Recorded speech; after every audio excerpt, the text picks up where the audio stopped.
It's the only way you're ever gonna learn. You look back and it's all in the past. I'm dwelling on the thoughts I cannot see.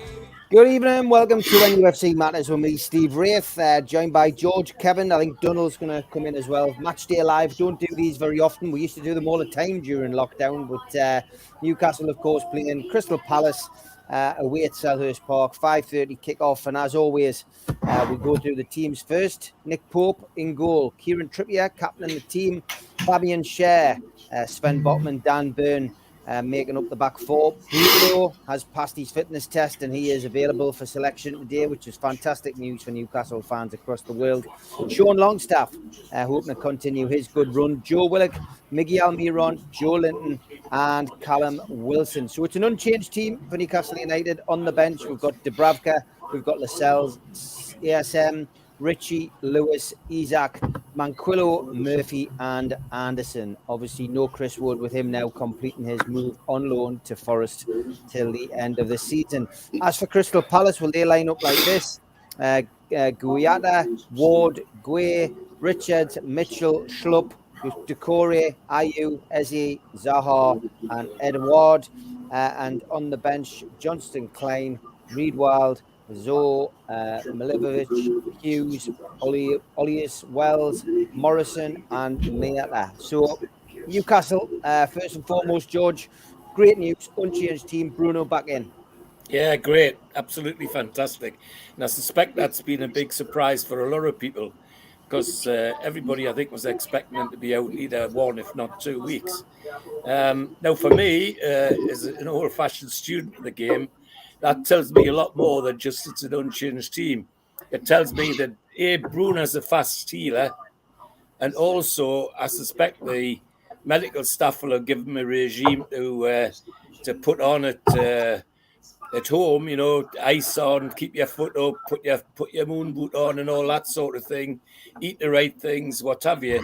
And that suggests to me Bruno is a darn good professional. And I'm delighted with that. That's fantastic. It isn't just about him playing for me. It's how he's there when. I mean, he limped off in tears last weekend, and I thought, oh goodness, that's for a long time, because it was in a bad place. But he's healed, and that's fantastic. Like that we're unchanged as well is equally fantastic, and looking forward to the game.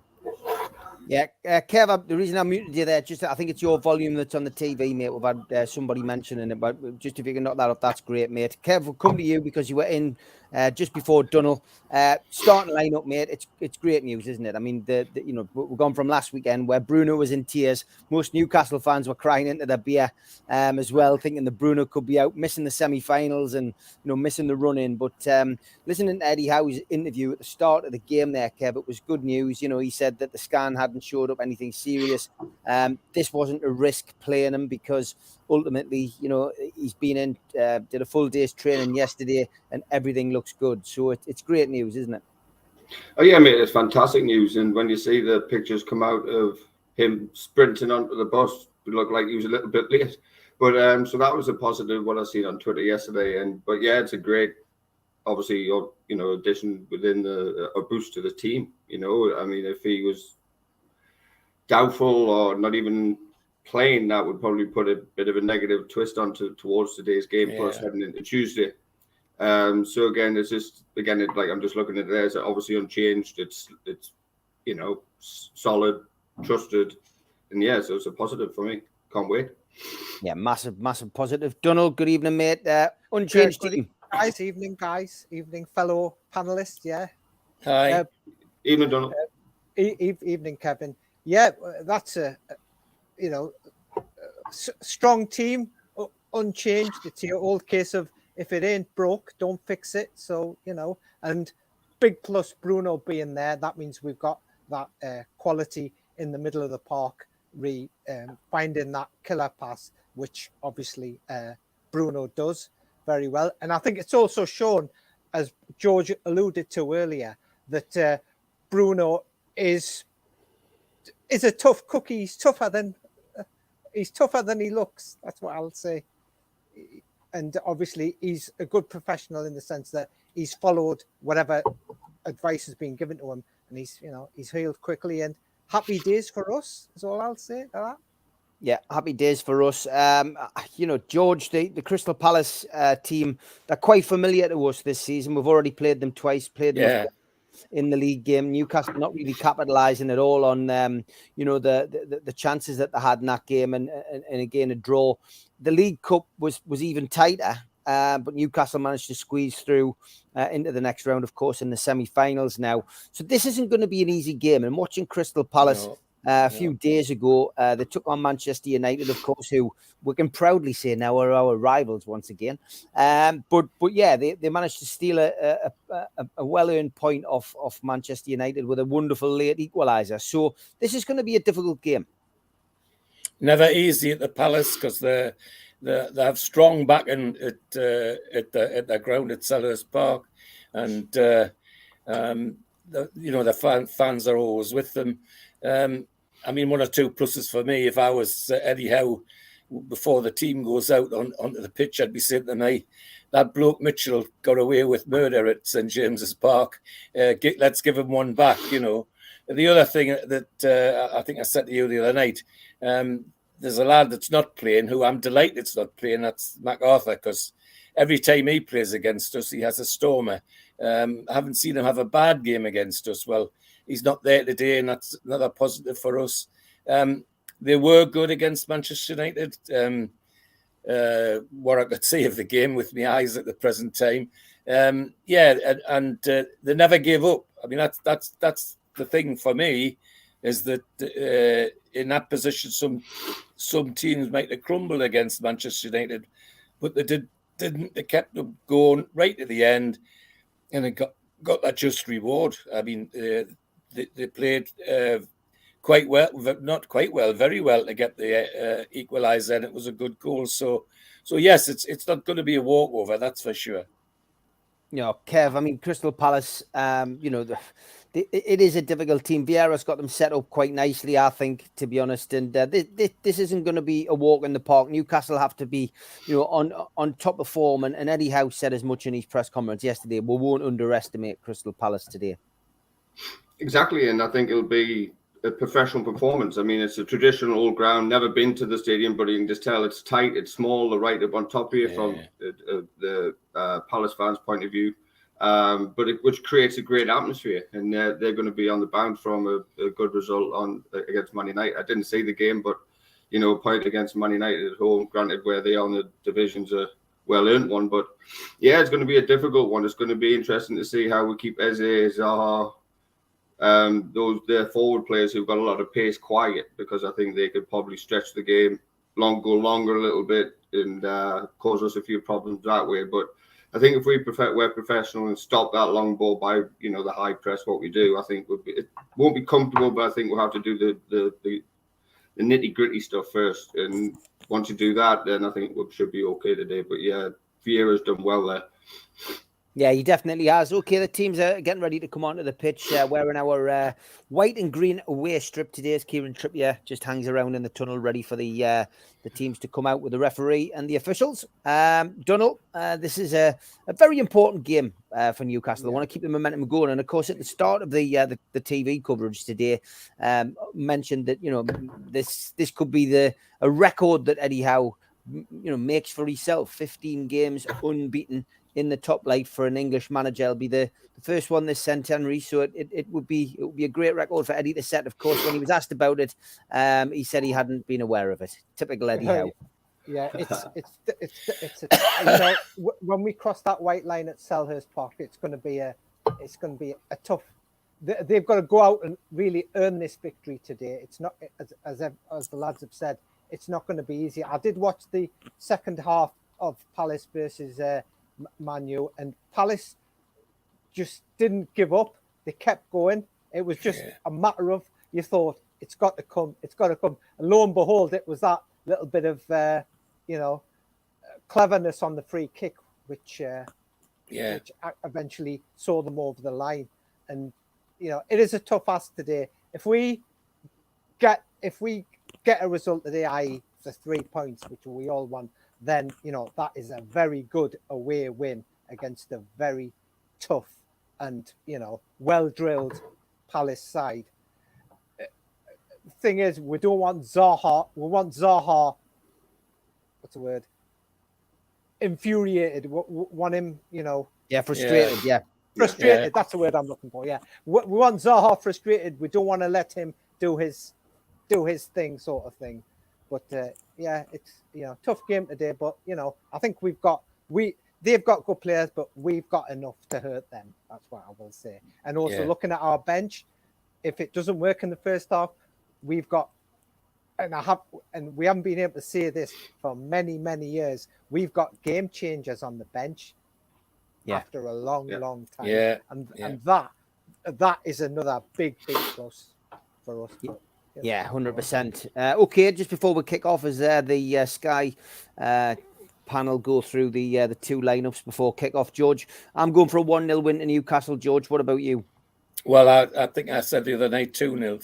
I thought 2-0. So you haven't changed your mind? No. And why would you with the team that's lining up? Yeah. Kev, your prediction for today's game? 2-1. 2-1. Donald? Yeah. I'm going to go for a 2-0 as well. 2-0 as well. Okay. We will dip in and out of the game as we watch Isn't it. I'm sure. Steve, isn't it nice to be a year on and you're talking about a different record for Eddie Howe? The record they were threatening him with last year at this time was no team has survived relegation when they've lost this many games. Well, guess who did? Eddie Howe. Yeah, fair play.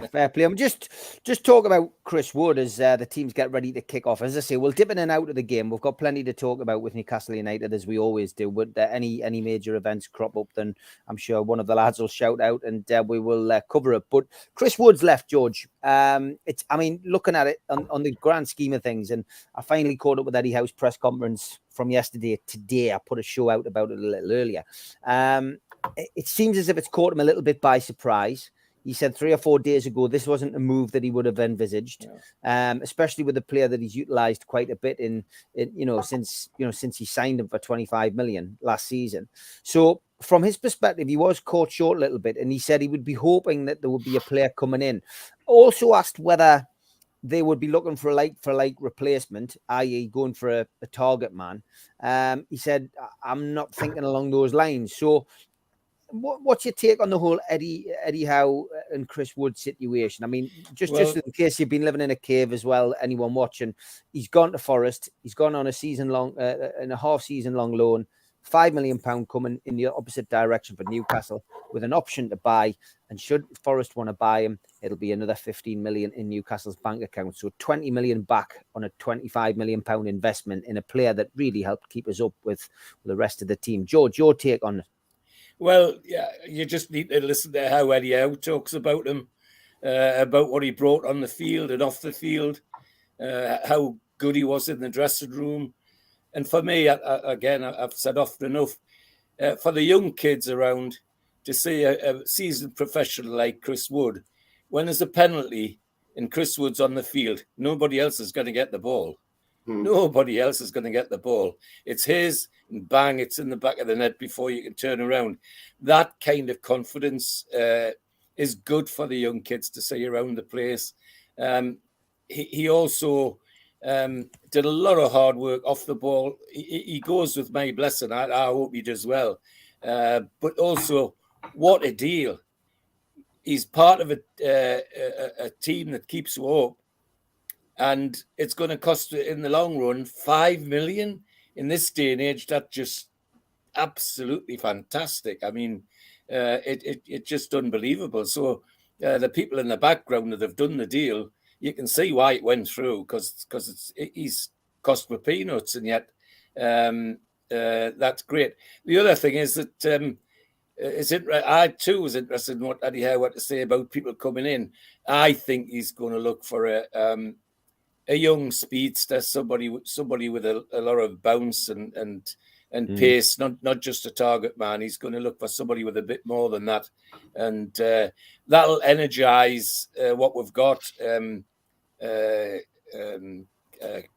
Wilson and Isak he'll get the chance for somebody else to feed off if they're in the same team. No, I'm quite hopeful for what's coming in, but I don't think it'll be another target man. Not a straight target man. A couple of minutes played. Newcastle and Crystal Palace still 0-0. No real chances yet, although Crystal Palace pushing forward there, but the ball goes out of play. Chris Wood did start actually for Forest today. And he was substituted on 75 minutes. He got 75 minutes. On 83 minutes, Sam Surridge, who came on for Chris Wood, got the equaliser. So, I mean, I'm not sure how he will have played, etc. But he was part of a 1-1 draw for Forest, who are certainly on the upward trajectory compared to where they were at the start of the season. Cooper seems to be getting the best out of the players that he's got there. So we'll wish Chris Wood all the best. But yeah, Kev, Chris Wood, he's been a great servant. We've spoken about him on the fans forum, and he's got a great move. And I think for him, the bonus of this is he's got an extension, hasn't he? He's got an extra year now of wages coming in, really. Yeah, and I think it's more type of how can I put it? It's more for him, the type of way they play. They need a big target man. They've got quick, wide players, but the way we play is completely different. So it's a brilliant move for him, and it's a good coup for Nottingham Forest. Again, he's a big target man, and he can do the job pretty much what we needed him to do last year, what Forest need him to do this year. So he's going to be like that type of journeyman where people are just going to go from the bottom half of the Premier League and get players like that of what they need for this specific moment in time. He's not going to be one who's going to be around and to develop. He's going to be the one to rescue teams, essentially. So I agree with George. I think we'll dip into the market for a youngster to learn off of Wilson, to learn off Isak, or to play across the front of all of the parts of the front three. Yeah, so it's a good move for him. It's great business. I wasn't too sure the full intricacies of the actual deal itself, but now hearing the numbers, I mean, 5 million these days, it's a brilliant bit of business, to be fair. So great for him, great for the club if it all works out for him down there, and we'll see what happens with that. Sorry, I just seen I'm probably behind you because I'm watching it over here. That looked a bit of a nasty challenge on Guay came storming forward, didn't he? Typical centre half, to be fair. He came stretching forward and took Botman out. Newcastle benefiting from a free kick and a yellow card, first yellow card of the day, just on 4 minutes. So Dunno, Chris Wood has gone. Bit of a mixed reaction on social media. Twitter, of course, as we know, can be such a great place and can be an absolute cesspit. And some of the Newcastle fans want to hang their head in shame for some of the words that were chucked in Chris Wood's direction. But all in all, those people with a brain between their heads, all passing on best wishes to Chris Wood and thanking him for everything he's done. But it's a strange one. But there must be somebody coming in, Donald. I think we all expect that. Yeah, I mean, the owners we've got now are stupid. They will have said, right, okay, he's going one way. A replacement will be lined up. Who it is, obviously, all may be revealed in the next couple of days. But a great bit of business off the field, as both guys have alluded to. And Chris Wood has had the same sort of impact that Daryl Murphy had when Rafa bought him in. Exactly. Exactly. That was a great opportunity there. Just got to stop you there. Almiron had a massive opportunity there at the back post. It was a great ball out. Little interchange of passes between Bruno and Murphy, I think it was. Clipped the ball in. Almiron arrived at the back post, hit the ball into the ground, and it just went wide. It wasn't Murphy, sorry, it was Willock. Willock crossing the ball over. Almiron alone at the back post, met it with his right foot and just put it the wrong side of the post and hit the stanchion at the back. Golden opportunity for Newcastle to lead 1-0. And with the kind of form that Almiron was in, just before Christmas, you would have put your house on him scoring that goal. Sorry, Donald, go on about Chris Wood. Yeah, Chris, obviously, when he was brought in last season as a rescue mission, okay, he wasn't prolific, but his game is the big target man up front. Unfortunately, doesn't quite suit our system, but he did his job. He did what he was meant to do. And this move is obviously, hopefully works out well for him because the way we're progressing, it's inevitable. What was happening, he was going down the pecking order, so he was unlikely to get a substantial amount of minutes. But obviously at Forest, hopefully he'll get more minutes. But as far as I'm concerned, cheers, mate, and hope you are a success at Forest. Yeah, good luck to him. Good luck to him in Nottingham Forest. 7 minutes played. Newcastle still 0-0 at Crystal Palace. Sooty, good evening. Got a question for us. Says, do you think Isak will ever start rather than starting on the bench? Watching the match, I've got a good feeling about this.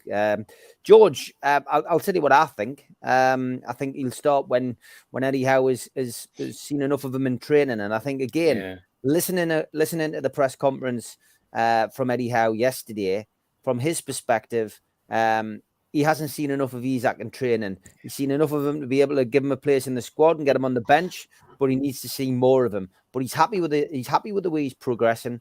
He's happy with his transition, coming from one football to another and coming from another club to another. He's happy with the transition in his recovery from injury. And ultimately, like Botman, like Bruno, he doesn't just chuck players in at the deep end. Yeah. He plays them when he knows that they're ready to be played. And I think that's what will happen. I genuinely think that we will see a game at some point, maybe where he starts him, maybe even starts him alongside Wilson. But I think it'll be only when the time is right, George. Yeah, absolutely. As you rightly said, it's history repeating itself. It seems to be a Howe model where we were dead careful with Bruno and with Botman, getting them in gradually. I mean, look at what happened to West Ham when they took Bruno's mate, Paqueta. He had a nightmare for the first 6 weeks. Absolute nightmare. In fact, some of the commentators on Sky were being quite scathing about how poor he was. And now I think that's simply because they were in a hurry. They wanted to do a job now, and not all players are like that. And I think we're seeing the benefit of Howe's progressive introduction with Botman and with Bruno, that we've now got two players that are established Premiership players, and people can see that. So, no, I think Howe will be patient, and it looks like Isak's doing what he's told by the sound of it. He's in training and so on, and when he comes in, I think he'll make quite a splash when he starts, I think. Newcastle really taking the game to Palace at this moment in time. The last 5 minutes, they've really started up in the tempo. Bruno getting down the left-hand side there. Newcastle certainly targeting that left-hand side in these early exchanges. And only looks like one team in it at the moment. And we all know what happens if Newcastle get a goal up with a defensive record that they've got. It's always very difficult for teams, to break them down. Kev, Isak, do you think Eddie Howe's going to, take a chance on him at some point, or do you think he'll just wait until the time is right? Another unchanged team today, and you don't change a team that's winning. Exactly, and I totally agree. And I think it's just brilliant man management of him in protection of the player. He's had potentially a serious thigh injury for what we know is what we know. Injured whilst in Sweden, but then he's had a reoccurrence of that. Well, you just don't throw him back in, just like George said with Paqueta at West Ham. You don't just chuck him into the fire and or whatever. It's poor management from David Moyes' point of view, coming from French football into English football. It's completely different. But I think if Isak works hard, scores goals. I mean, I looked at some. I mean, he's only played 5 games for us, and he scored 3 goals, which is not a bad return. But I think if somebody gets injured or whatever, however Eddie Howe sees fit, I think he'll put him in when he needs. And again, like he's done with Botman, like he's done with Bruno back end of last year. Don't fix what's not broken, and totally agree with the lads. Yeah, I would agree as well. Don't know what's your thoughts, Isak? Isak, yeah, I mean he's got to be integrated gently with his injury record. You can't, as you say, you can't just throw somebody in. Just poof, there you go. You have to manage him carefully. What's the word? Manage him with kid gloves. If anybody who's injured, got to manage him with kid gloves. And also, just another thing about players that are playing overseas leagues. very few players will come into the Premier League and hit the ground running from an overseas league, because their overseas leagues are played at a different pace. They get more time on the ball, you know. But in the Premier League, you don't get that time on the ball. You have to basically move that ball in, I would say, roughly 2 touches. First to bring it down, second ball should be pass out to the left or right. So, you know, there's that as well. But I think the way Eddie Howe manages his players, you know, all credit to him. That shows a level of intelligence, as far as I'm concerned, as to how, you know, as fans, we'd all like our new signings to, you know, come in straight away, get going straight away. But, you know, they get paid the money to pull a team together to win matches. So, you know, trust in the manager. We'll have to think about our systems as well, the way we play now. Yeah. Any player coming in from anywhere is going to have time to fit into our systems and the way of training and so on. Our lads, if you compare them now to what they were a year ago in terms of fitness and all the rest of it, I mean, it just, they're unrecognisable.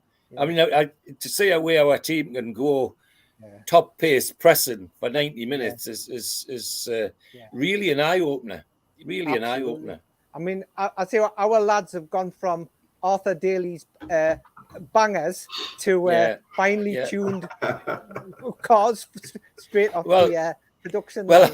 I remember sitting on here talking to Steve Wraith and others that after about a year ago and talking about how Joe Linton couldn't do a 40-yard sprint without being knackered. He was his tongue was on the ground. Not now.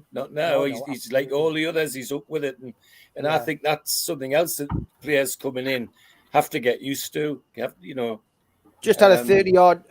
So Newcastle had a corner there that was a great corner, and Newcastle had a chance, and then the ball fell to Dan Burn at the edge of the box, who just hit a 25-yard screamer, which was easily collected by the keeper. But I've got to be honest, fantastic to see already Newcastle still turning it up. And Botman and Gray is certainly a hell of a battle here. You've just got a feeling Ayew as well now, just going in heavily on Botman as well.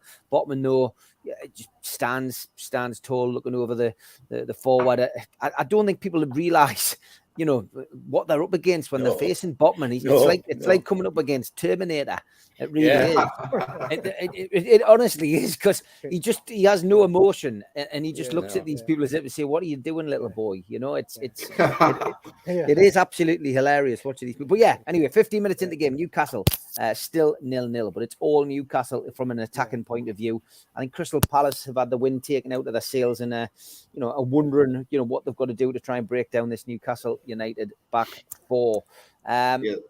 It's fascinating. Now, I want to talk a little bit about Sean Longstaff, because there was a comment made again by Eddie Howe in the press conference yesterday. He praised him to the hilt. He said he does a lot of tireless work for the team, George. He says he's been playing a role on the right-hand side, which isn't necessarily his kind of role. I think the thing that stood out for me yesterday as well is that he always had faith in the lad. He was impressed with him as soon as he came in. He had the contract issue hanging over his head. He wasn't in a particularly good vein of and run of form because of his fallout with the previous manager. But he said what really struck through was he's a local lad. He's black and white daft, and he was committed. And his attitude was good. And he says his attitude has never changed since I arrived at the club. And he says he's just got better and better and better. And he says he does tireless work for the team, selfless work for the team. And he said there's goals in him. So clearly he knows that Longstaff needs to add that to his game. I mean, all great midfielders, can get you, a really good midfielder can get you 8 to 10 goals a season. And he needs to add that to his game, doesn't he, George, I think? He does. That's the bit that's missing. I mean, otherwise, Eddie Howe's singing my song about Sean Longstaff. I couldn't be more delighted to see a young lad in that team and making his mark. The other thing about the style of play, We've had lots of midfielders in the past who were hailed as great and all the rest of it. And some of them used to sicken me because they had many balls backward and sideways as they did forward. Sean Longstaff, first thing he does when he gets the ball is looks to play a forward ball, a positive ball to get one on the attack. And that's what you need from midfielders, you know, nowadays in the modern game. I'm trying to think of example. Well, Parker used to be, you know, sometimes thought he should have played for England and all the rest of it. Well, for me, he used to do circles too many times when he was trying to get away from opponents. He'd go in a circle, and as an old-fashioned, he'd make a great groundsman, George, wouldn't he? With, yes, well, I have to say, I think I've probably said to Steve Wraith before, as an old-fashioned defender, I would have just stood to wait till he come round the corner again and knocked him on his backside, you know. And yet he was hailed as, you know, there's the big midfielder. Sean Longstaff, you watch him, forward ball as soon as he possibly can. And that's what we need in the modern game. So I couldn't be more delighted about Sean. I get disappointed with fans who still on his back, still think he's playing like he did when he was bruised. The other thing is that when he was playing for the other manager, I think he got into something I've been talking about with the lads elsewhere, is about when young players are in the team and they want to make an impression, that intent to try too hard. And I think that was the problem with Sean. He was trying too hard instead of putting his football brain on and putting his foot on the ball occasionally. He just kept going for it and going for it and going for it. And it just didn't work. And, you know, sometimes they forget how to play when they get like that. Yeah, it's a good point, that, Kev, isn't it? Really, I mean, you coach players, and you know, it can't, you know, there can be that problem where you do try too hard as a player, and it's difficult. It's difficult. You probably find that fine balance. You don't want to discourage them, but at the same time, you know, you don't want to encourage them to try too hard. It's a weird one. It's a very fine balance. It's like a psychological balance from a coach to a player. You know, you want to, obviously, I tell players to run through brick walls for you, especially in the centre of midfield. However, you know, in my world, and not saying it's a high level, but at the same time, make a game more simplistic. Like George was saying, play that, you know, just like Donald said with other, from the past comment of receiving the ball, playing simple. Just keep it. Do what you do best, and everything else will follow after that. But if we, you know, coaches overcomplicate, and you know, the game is very complicated. It's not easy. The game teaches us things that we probably don't know about yet. You know, that's what I tell my coaches and players alike. So I think, you know, I think it's from Eddie Howe's standpoint, just put his arm around him and just loved on him a little bit and said, "Hey, you're the future of this club. You're local, you're a local boy. You're black and white through and through. We need players like that." But again, with George's point, and I've just seen it on telly there. He was in his own box and he looked at trying to clip a ball down the left side, and it was a positive thing. Yes, the ball went out of play, but at the same time, it's a positive thought. It's looking to get on the front foot early and put us on the attack. Yes, it might go out of play. It might not hit his intended target, but it's the initial thought process and his psychology of what he's being coached now from what he's been coached previously. So yeah, I think the growth there, it's just up to him again. Like we said, like George said, it's just goals. You know, that's what you got to do. You've got to score goals as a central midfielder. And now he's in a different position in terms of maybe playing a 6, but he still gets in there. He's a box to box. So again, just add a few more goals, then again the sky's the limit for the lad, to be fair. Yeah, massively is. Newcastle still 0-0. Joe Linton went through there. He had a shot which was directly at the keeper. Newcastle as well had a corner which again just caused a little bit of confusion in the box for Palace, but Palace holding on still 0-0. Zaha with a blonde look today, like I almost didn't recognise him. But yeah, Sean Longstaff. Bruno. Yeah, definitely channeling his inner Bruno. Dunno, what's your take on Sean Longstaff? Sean Longstaff. I mean, obviously, we all remember Rafa giving him his debut. I think was it against City or one of the. I know it was during Rafa's reign, and you thought, here we go, we've got a local lad here coming through. In comes a change of manager, and his development went the other way. His development curve sort of went on a downward slope. Eddie Howe comes in, and suddenly the development is on an upward slope again in terms of progression. And I mean, basically, Sean Longstaff living all local lads' dreams with the black and white shirt, playing in the black and white shirt. I mean, absolutely.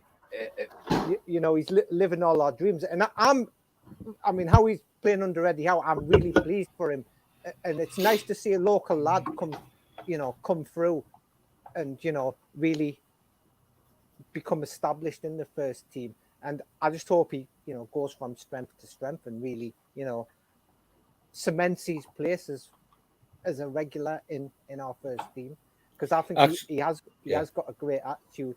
I'll just share a little backstory there. My boss knows his dad who played for Whitley Bay. I think it's David Longstaff. Yeah. And my boss told us, he said him and his brother, is it Matty, isn't it? Matty. Him and his brother, when his dad was practicing on the ice, they'd just be in the car park kicking the football around. So, he loves to play football. He loves football. And, it's nice to see him now back up there again. And I think that's the point, Donald, where, sorry, George, I think no, it's all right. That's the whole nature of the game. It's just the enjoyment of it. And absolutely. Playing the game. And being a kid again, but you're getting paid a lot more money for doing it. The sad thing, you know what I mean? The sad thing for me is that Newcastle lost over a year, if not 2 years, of development because of Bruce. Because my info is that for nearly 2 years, Bruce hardly spoke to them, never mind played them. Almost I can concur with that. That definitely happened. That's almost criminal in my book. Even if he doesn't rate how they play, surely he's got to include them in things. And he was just excluding them completely, hardly talking to them. Well, that's what sort of management is that? Well, I know what sort of management it is. It's dinosaur management. Yeah, I mean, I seen a piece on in the paper not yesterday, the day before, where Bruce was relaying a comment that was made to him by Graham Souness when he took the Newcastle job, and Souness had said to him, "Think about what you're doing." I wish to God he had thought about what he was doing, but then I thought, well, there's a failure giving advice to another failure. You're getting out for failure squared in any world, never mind football. Yeah, absolutely. Yeah, totally agree.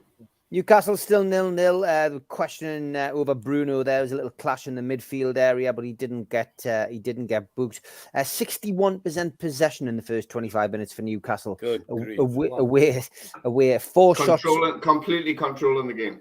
Completely controlling the game. Yeah, and 4 shots, 2 on target, none for Crystal Palace in this moment in time.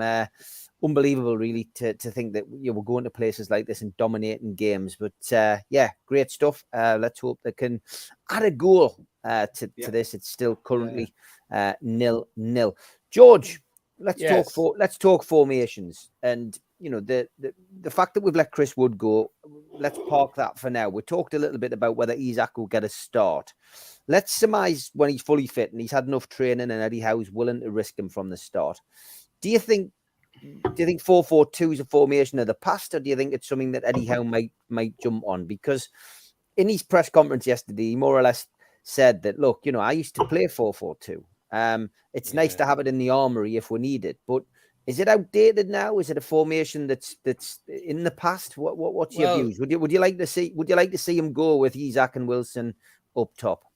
Well, I'd like to see Isak in the team, but not necessarily in a 4-4-2. Because, I'm not sure that Isak's back to the defence sort of forward.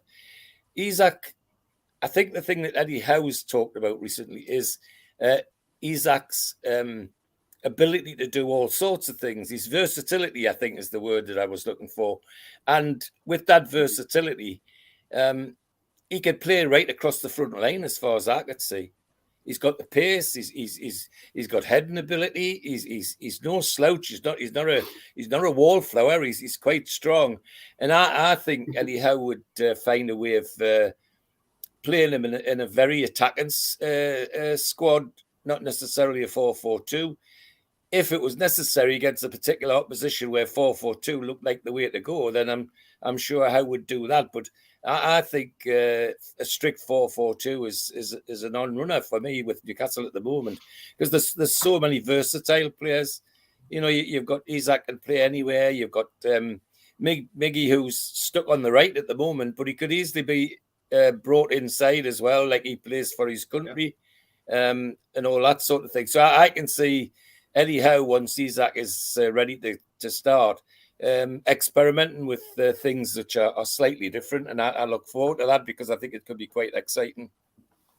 Kev, 4-4-2, is that a formation you like as a coach? I mean, it's about 15 years since I probably managed a team, but I used to play 4-4-2 religiously.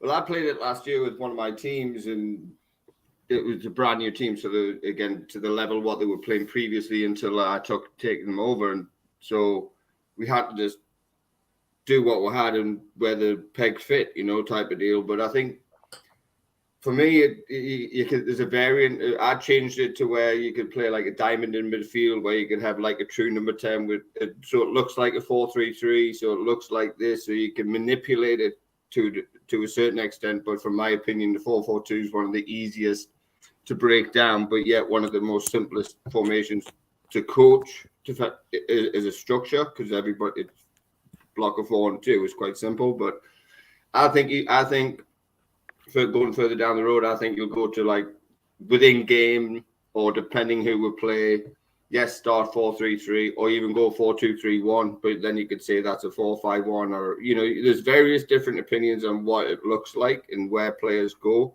And it's all about where within zones and who plays in what zone and areas of the field and this and that. So I don't think you go 4-4-2 unless we're backs up against the wall and we've got to get a goal in the game or something, just have 2 focal points. But I think you'll go more of a 4-2-3-1, because I think he played something similar down in Bournemouth with a 4-3-3. Yeah. So somewhere with a mix of that, whatever that shape is, so I think it's tried. That 4-4-2 is tried and tested, but again, that's when you go to when you got like what I had with new players and trying to learn them the game and things like that. It's easier, but I think that's tried and tested. I think that's the dinosaur formation, but if needs must. But I think Eddie Howe's a bit more progressive than that. And I think he'll go 4-3-3, 4-2-3-1, or some variant of that. Free kick to Newcastle. I know you're 40 seconds behind. I know. We're not that too far behind.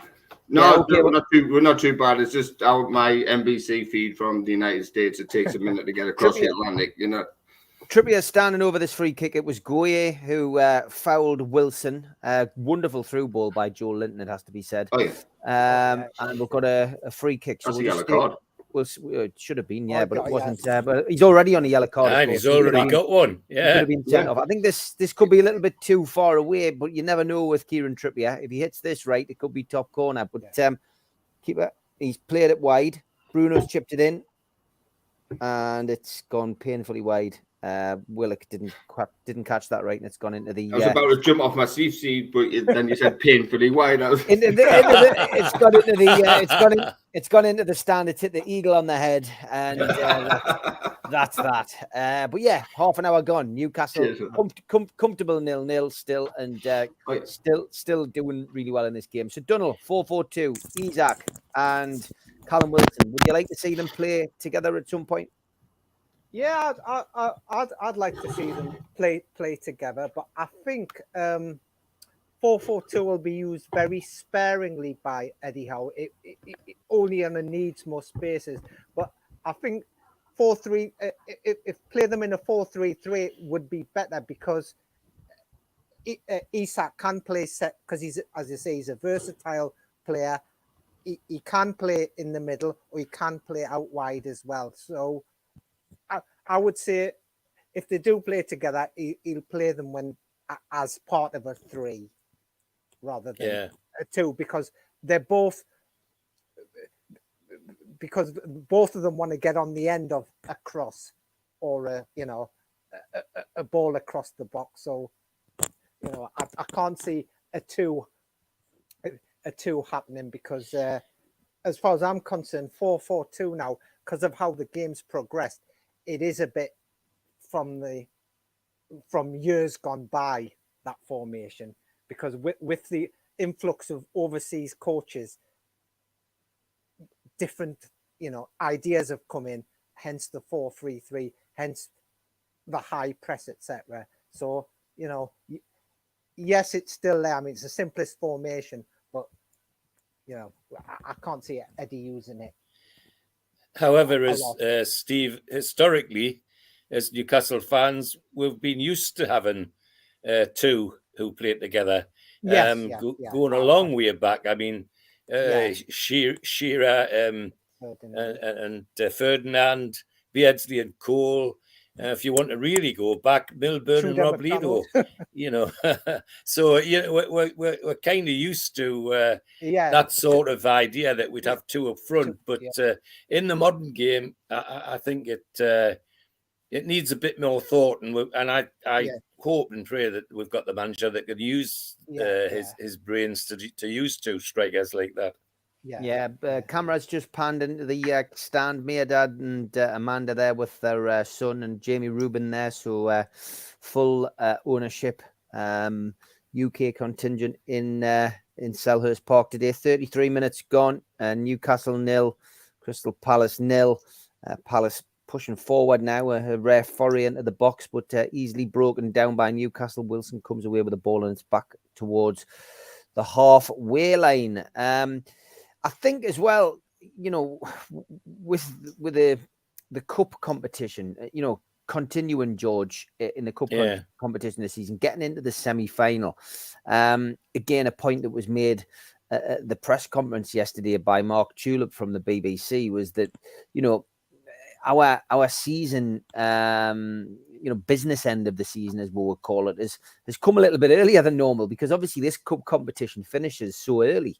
So it's a huge game coming up on Tuesday night against Southampton in the first leg, and Newcastle have to find that balance of Premier League as they are today, and then Tuesday night, and then and then another weekend game, and then another midweek game. So a little taster of what it could be like if they get into European competition next year. Well, I was just about to say it's something, if they're really ambitious, it's something they're going to have to get used to and adapt in the way that Manchester City have. And that means that the owners have got to look at the depth of the squad, and the quality, not just how many bodies we've got. And that could be a good thing. For supporters, it'll be a good thing in my view. I mean, like all of you, I can't wait for the semi-final. It's just unbelievable that just over 12 months for when the whole of the Sky panel was saying, well, they've got no chance, they're down. And here we are, 14, 15 games unbeaten if we get out of date. and in a cup semi-final.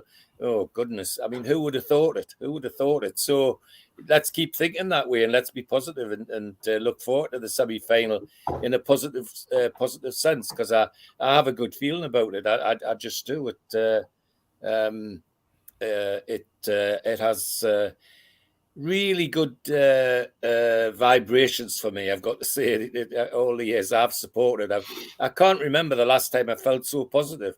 I'd have to go back to one of the promotions or the entertainers to get the feeling I've got at the minute. Actually, I just a bit of news for you lads. The 2 cup semi-final tickets have landed through my letterbox this morning. So great news, fantastic. Well, mine have arrived as well. Newcastle are on the ball. It looked as if there could have been a VAR check there, because Mitchell, Joe Linton hit the ball in. Wonderful wonderful ball in. It hit Mitchell's hand, but Newcastle doesn't look like they're going to get that decision. There's been a free kick given, though, because Willett was taken out. Free kicks taken by Trippier into Botman. Botman wins the header, and it's out for a corner or a goal kick. Oh no, it's gone for a goal kick, judging by Botman's reaction there. So yeah, it should have been a corner, I think. But yeah, Newcastle still pressing. 36 minutes played. Crystal Palace 0, Newcastle 0. Kev, you're back now. We're just talking about the business end of the season is usually April and May, especially for Newcastle fans, because we're usually involved in a relegation battle. But the business end of the season really is starting now, isn't it? Because Newcastle have got these 2 semi-final games back to back in as many weeks.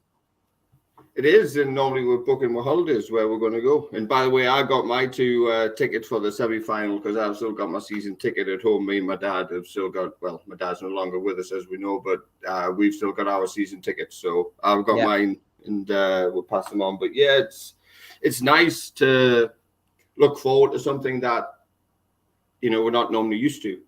Yeah.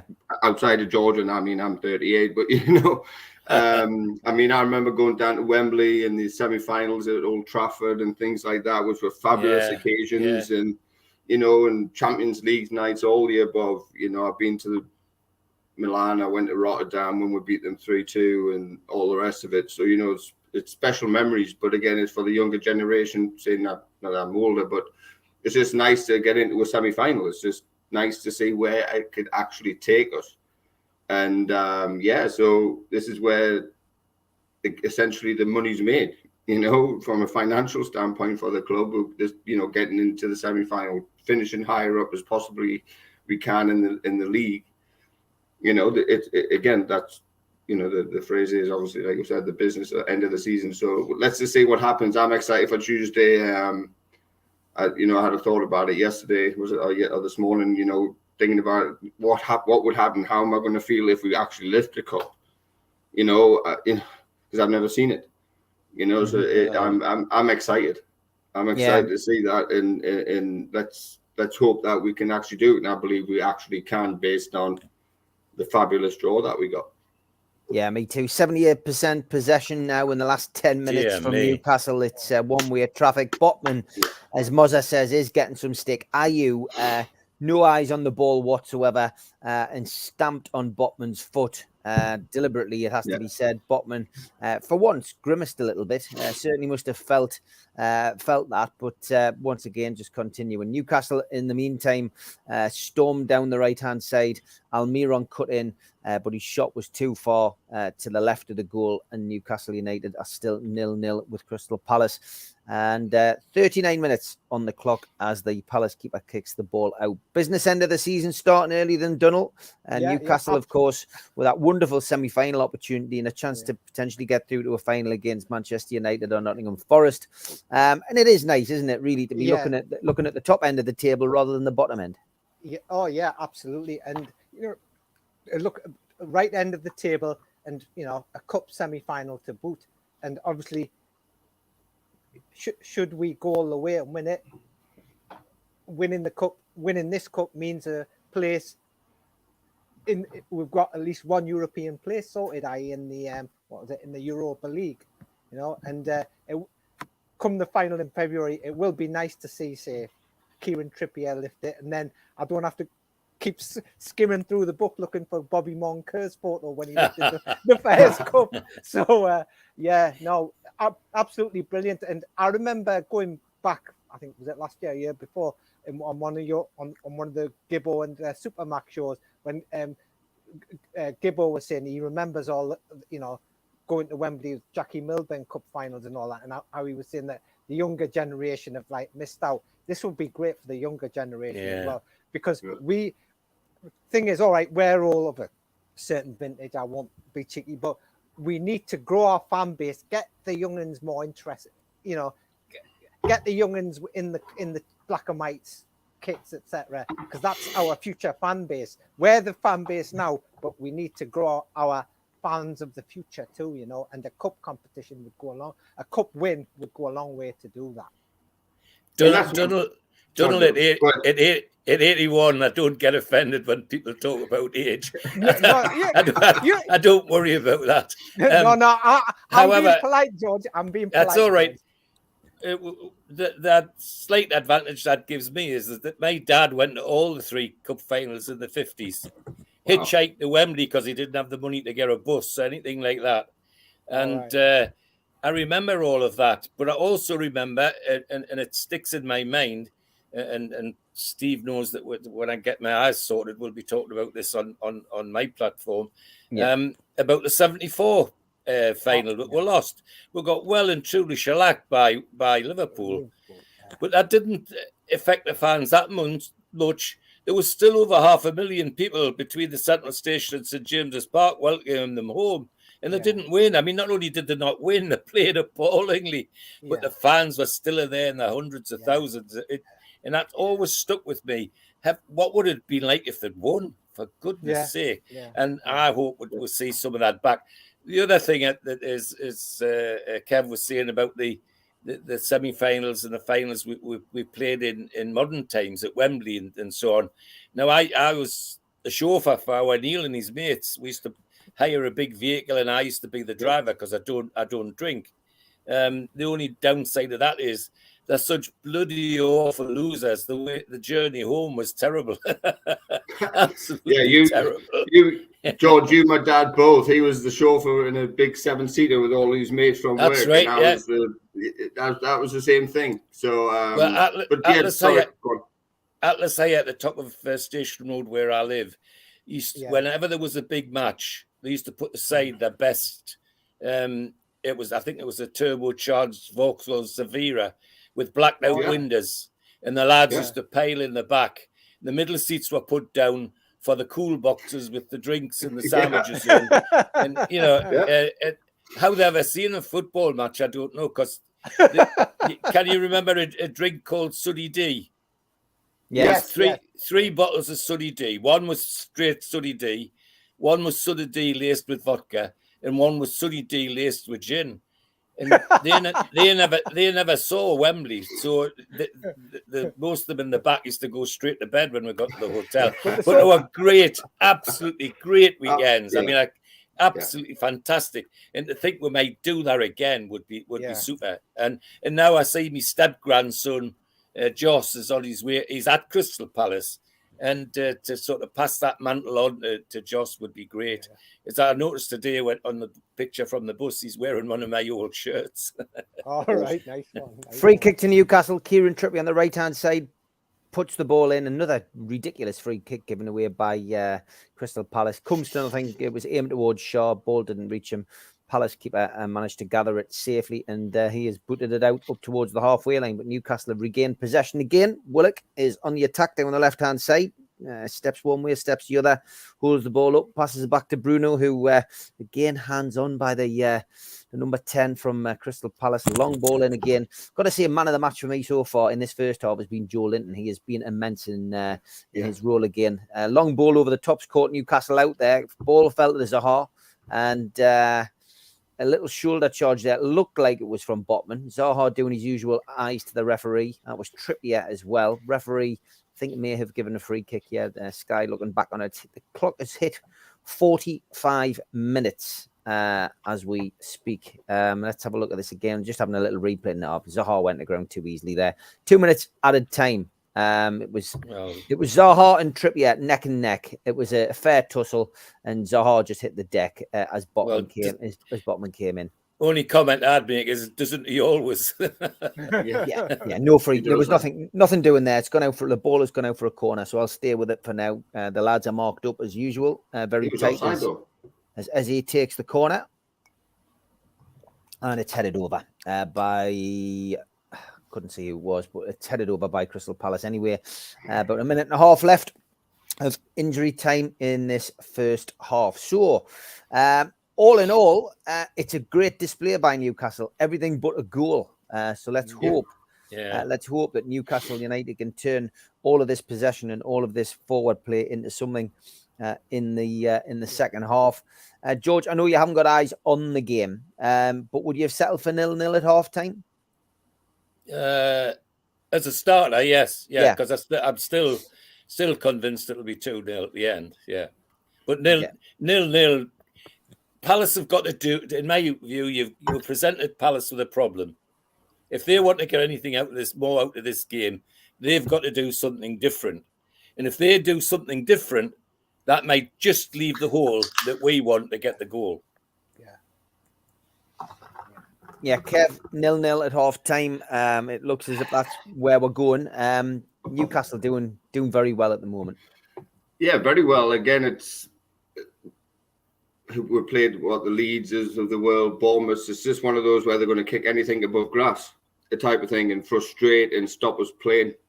From what I've seen so far, and we're completely dominant within it. Palace don't know how to, because we're going down both sides of left and right, so they don't know how to deal with that in terms of the overloads, what we call it in the game. So they're just having a hard time trying to figure out how to stop that. And like George said, if they'll double up on one side, we can go down another side. So again, it's just needing a goal. That's all what was needed. If we get a goal, I think I don't think Palace will crumble, but at the same time, I think it will be a little bit easier, and that will open up the game. That Palace will have to come out and play, which will create more space. And this is just a knock-on effect from there. So again, it's been a very professional performance again, controlling, like I said, we're controlling the whole thing. Half-time done up. Half-time done. 0-0. Happy? You must be on mute, Donald. You must have muted yourself, mate. Apologies. Yeah, happy with 0-0 at half-time. I mean, we've controlled the ball, dominated the ball, looked solid at the back. And as I say, the only thing missing, ball in the back of the net. If we after half, and obviously we've still got game changers to come on, but we score first, we go on to win it. That's what because if we score first, then Palace would have to go on the front foot, and by doing that, that will, gaps, etc., will appear in their back line, and we've got the pace to hurt them. Yeah. Definitely have. Okay, it's half time. Good time for us to show the ads, gives the lads a little bit of a break as well. We'll be back after this. A big thank you to all our sponsors, as always. Thanks to Skips and Bins, telephone 0800 25 45 25 3, email inquiries at skipsandbins.com, and our website skipsandbins.com. Easy contract free and pay-as-you-go waste collection. Thanks to Garden of Healing Dispensaries, CBD hemp and cannabinoid specialists. You can find them at thegohd.com. Thanks to Mr. Vicky's sauces, which are handmade in Cumbria. And you can find them at mrvickys.co.uk. If you want to make an order, give them a call on 01768 210 102 or email info@mrvickys.co.uk. Thanks to Blowhole Breweries. You can get a selection of beers, and the cans are in the design of the old Newcastle United entertainers strips. Blowholebrewery.co.uk. Thanks to Melly's Carpets and Beds, laying our reputation, one recommendation at a time. The best quality around at the cheapest prices. Melly's Beds and Carpets.co.uk. Email sales@mellysbedsandcarpets.co.uk or give Melly a call on 01670 632 216. And thanks to United Group Travel Limited, UK Coach Holidays in Morpeth, 01670 362 460 or mobile 07957 141 654. Graham, your driver, Beverly answering your calls and looking after you on your tour. Some great deals coming up there. Get yourself onto the website to check them out. Thanks also to Media Arts, who do all of our videos and help us with the technological side of things. And thanks to qtechshop.co.uk, the makers of pool tables and snooker tables in Wallsend, Newcastle, and the guys who run our website, NUFCmatters.com. If you want to subscribe to the channel, then hit the subscribe button below. Hit the thumb up, which is the like button, which does us a big favour with the algorithm, and click share. Share it to Newcastle United Facebook groups, or Twitter accounts, or your own social media to help our community grow. And if you want to join the channel, hit the join button. And for as little as $1.99 a month, you can get some members-only videos and chances to win some fantastic prizes.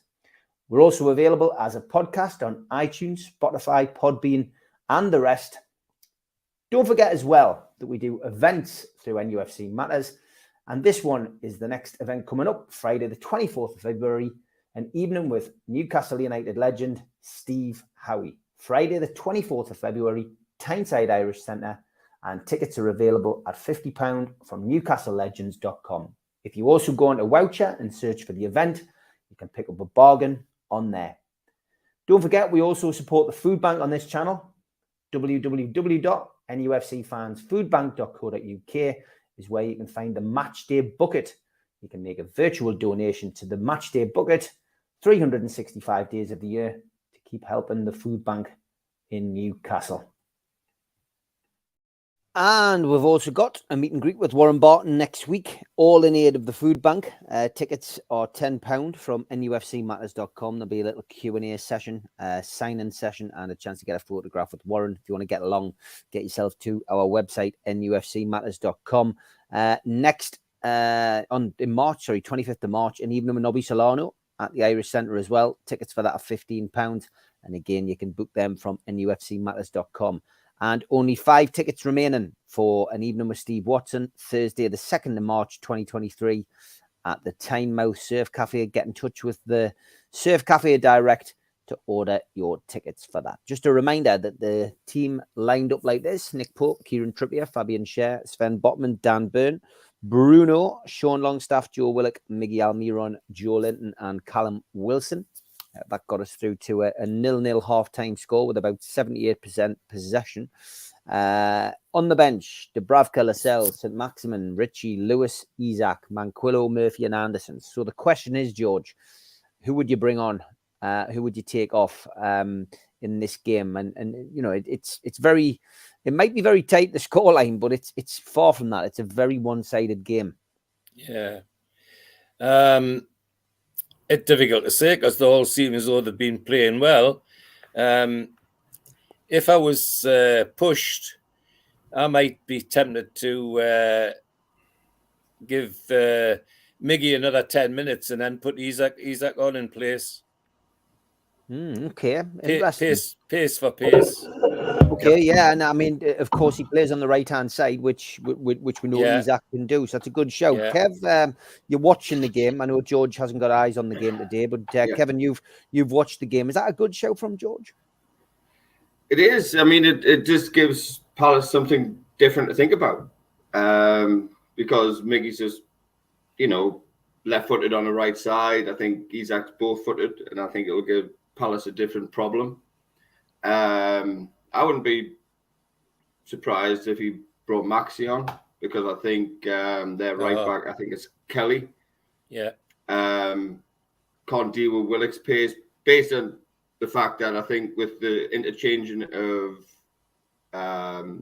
Joe Linton and Joe Willock, they get too narrow based on where they play the more central midfielders, so we'll get more narrowed down that side, and it pushes us down the right. So I think if we have a natural left-sided player, Isak could go there.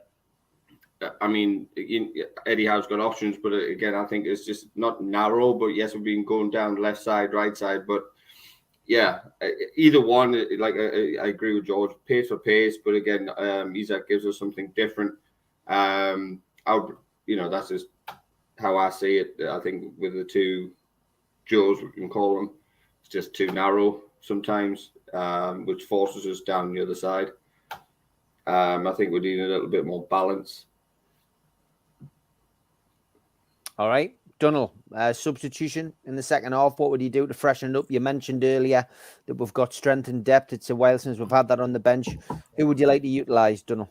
I would say Isak, because he is dangerous, because he's a player who can score all types of goals. He'll nip in for a tap in, or nod one in or whatever.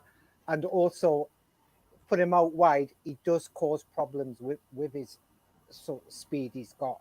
So see how Miggy gets on, as Kev alluded to and George alluded to earlier, and then maybe swap, as they say, swap like for like, and that would give Palace more problems with Isak on a different sort. It'd give them a different sort of problem. Yeah, I mean, I've got to be honest. I like the suggestion of bringing Isak on. I think from watching the game and watching Eddie Howe in recent games, he's very reluctant to make a substitution, especially with percentage being so high. And I think he may well just wait, maybe the last 15 minutes before he makes a change, unless he's got an enforced change. But I definitely think that he always looks towards Joe Willock and Miguel Almiron potentially as players to come off. And I think we will see Isak today. I think he will want to continue in the same vein and have Isak. ASM, not so much.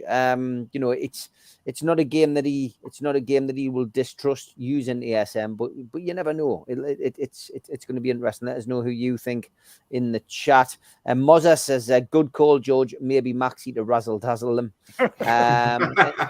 It's a good way of explaining what he might do when he comes on. But yeah, great stuff. All right, as we wait for the halftime interval to pass, good evening to Paul Gallant. Thanks, mate, for all your work and pushing the channel and promoting it. And I know you always ask, Paul, how far are we away from 50,000? And I haven't updated you all for a while. We are on currently 49,754 subscribers. So we are edging very close, 246 away from 50k, which will mean we're the first Newcastle YouTube channel to get to 50k as well, which will be fantastic. But we could fill a stadium. We could fill the stadium. We're good. Yeah, we're good. But thanks to everybody for the support. Thanks to all the moderators as well. A few of you in the chat today. It's really good, and the channel wouldn't be anything without you guys. Let's talk about Karius, George. He signed a contract till the end of the season now. Clearly impressed Eddie Howe, and he mentioned something in the press conference about this as well yesterday, that we do have a bit of a goalkeeping dilemma, because of course Dubravka, whilst he was on loan, did play for Manchester United.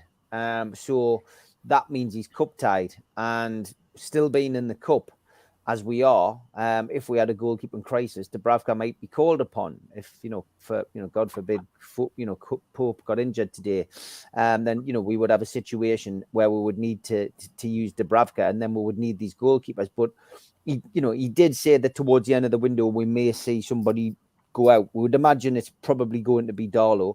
It can't be Dubravka, because of course he's played for Newcastle, he's played for Manchester United, and you can't play for 3 teams in one season.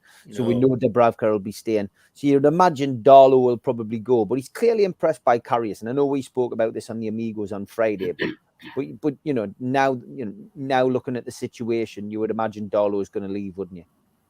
Well, I wouldn't be surprised if Darlow left and went to Nottingham Forest before the end of the window, to be honest, but never mind. That's a guess. I'm glad Karius has signed. Everything I've seen about the lad is he seems to be a good professional. He's clearly as fit as a butcher's dog when you see him on the pitch with his strip off. He's a big, strong lad. There's no doubt about that. And he seems as though he fits in. He fits the model. He seems to be, the dressing room seems happy with him and all the rest of it. So I'm delighted we've kept him. I think he could be a good addition and a really good second choice. I mean, the only bit of play I've seen is just a bit of the video of what he did in Saudi, and he looked safe. Safe pair of hands, etc. So no, I'm delighted Darius is there, but Karius rather is there, and I agree with you, Steve. I think Darlow's the odd one out now, and I'm still not sure he'll see the end of the window, to be honest. No, me neither. Kev, it'll be interesting to see what happens with Darlow. I mean, a return to Forest will be sentimental for him, I guess. But he's been a decent enough service. He's a service to Newcastle. But we do need to get rid of one of these goalkeepers. Yeah, it's getting a bit full, the goalkeeping department. But I think Dollar's done what he's had to do. He's done his job when he's been called upon. But for me, he's within him and Gillespie. They're the two who probably may have to move on. I mean, and competition for places, especially in that position, is vital because they push each other on. Plus, we've got 2 or 3 young keepers who are going to come through. So you're going to have to shift somebody on at some point. And I'm so happy that I'm really happy that Carrie has stayed, because I think he brings a bigger presence to the thing, to the club, to the training ground, whatever.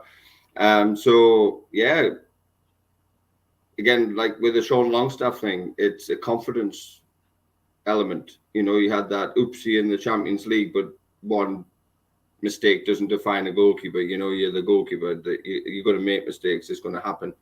But yeah, I would rather have Karius, so rather have him over Dubravka. But I think Dubravka's time's kind of done based on his antics in the summer. He wanted to be away. He wasn't happy being a number 2, but he was a number 3 at Man United, which made no sense to me. But just for me, I watched the game in Saudi Arabia. He just looks commanding, and like George alluded to, he's a big guy. He's a presence within that 18-yard box, in which from an attack opposition team, that's quite a presence. Looking at I've got to put the ball past you. So again, it's a confidence thing. It's a development thing. I know Adam Bartlett relatively well based on my coaching time back in England and things like that. Good goalkeeping coach, was at the club. Now we've got other goalkeeping coaches in there, so we'll just see how how it plays out. But at the same time, yeah, I would. I think there's a more value for Darlow, Dubravka to move on in the summer, extend his contract, and see where we are for Karius. That's just. Just something new to push Pope, because I think Pope's already got one over on Dubravka, and it's just a different challenge. It's a different type of goalkeeper compared to what he's been put up against, and he's already dislodged him essentially. Decore has just gone through Wilson. Both down on the deck, getting a bit of treatment. Second half has kicked off. Newcastle United still 0-0 at Crystal Palace. Decore has got the magic sponge out. Not very often we see that in football. It still exists. Karius Dunnell, he was often judged for that mishap in the Champions League, but you know what? The kid's a good keeper. Yeah, exactly. I mean, look, when it comes to making mistakes as a goalkeeper, goalkeepers are human. Mistakes happen. I mean, I'm just going to give you one example.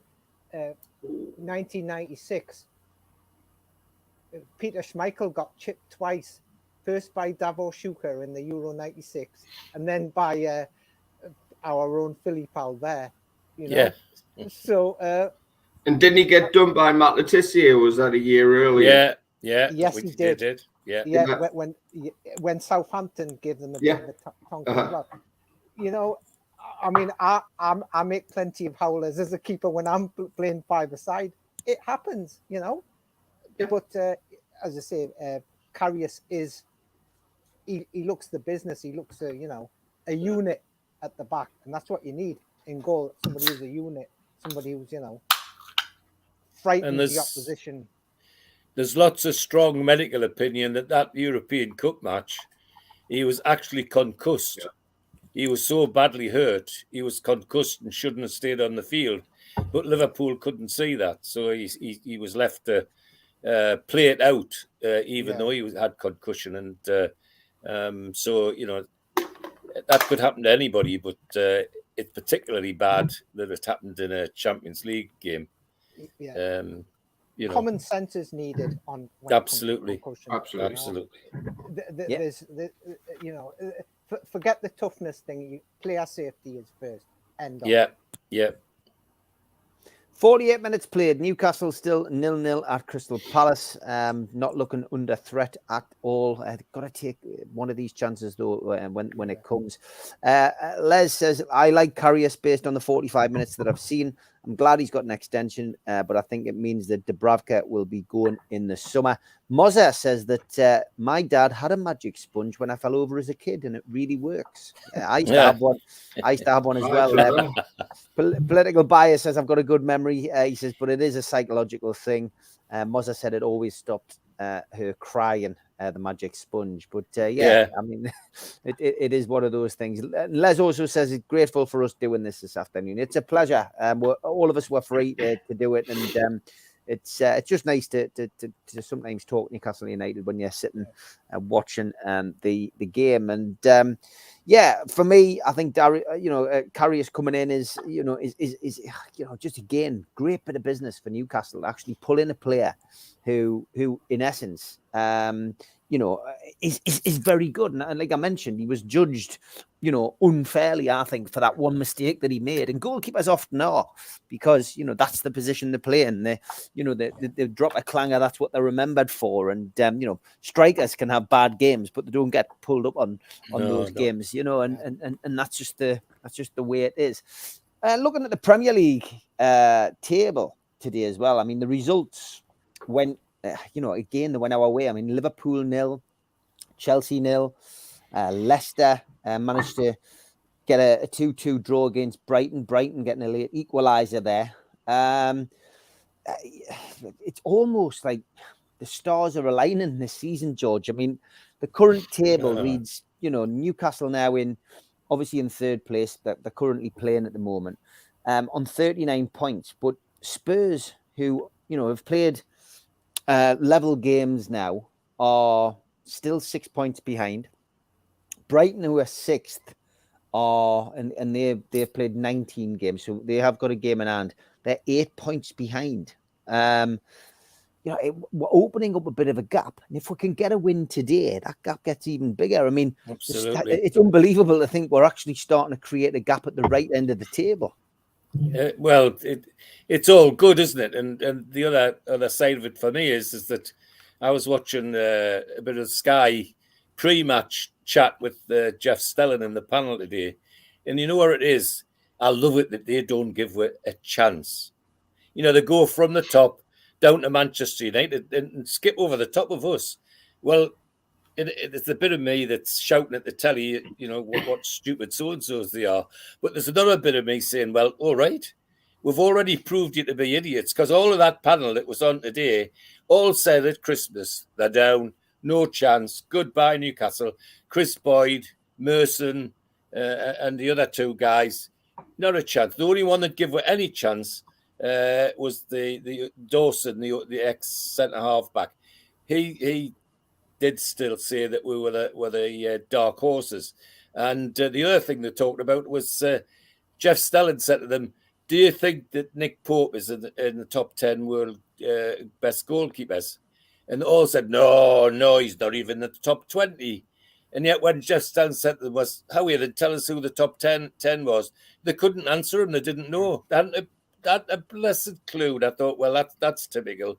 So no, I love the league at the moment. It's smashing, and I think the sneaking up on the outside, we're still going to frighten that top six, I think, and looking forward to it. It'll be absolutely fantastic. Newcastle should have gone 1-0 up there, but Wilson's header straight into the keeper's hands. Newcastle managed to get a corner. 52 minutes on the clock. Crystal Palace 0. And Newcastle United 0. Yeah, Kev, it's just amazing, isn't it, that the turnaround in 12 months to be in this position? I mean, it's ridiculous, to be honest. In a positive sense for us. I mean, I seen a stat last year, pretty much a year ago to the date. It was flip-flop of what our stats are now with whatever it was, 2 wins, losses, draws, and it's just fabulous to see. And I wouldn't. There's a fear factor with Newcastle United. I mean, was obviously sitting watching the game today, where we're very hard to break down, and we're not with the gap between Tottenham. I mean, I watched the Tottenham game, however they played last, and it was dire. Man City game, and it was poor. And I think is that who's chasing us at this point? For me, the bigger game is going to be Man United when we play them. That's going to be another defining moment. But again, as Eddie Howe says, we'll take each game as it comes. But as coaching and management, you always look and always set longer term goals and things like that. So I think he's preparing for that type of game, to where when they come up here to wherever we've got to go and play them, we'll probably turn them over. But again, it's nice just to not be looking over shoulder in the negative light. It's nice to be looking over the shoulder and saying, all right, well, you're 8 points behind. That's pretty much 3 wins, so to get above us.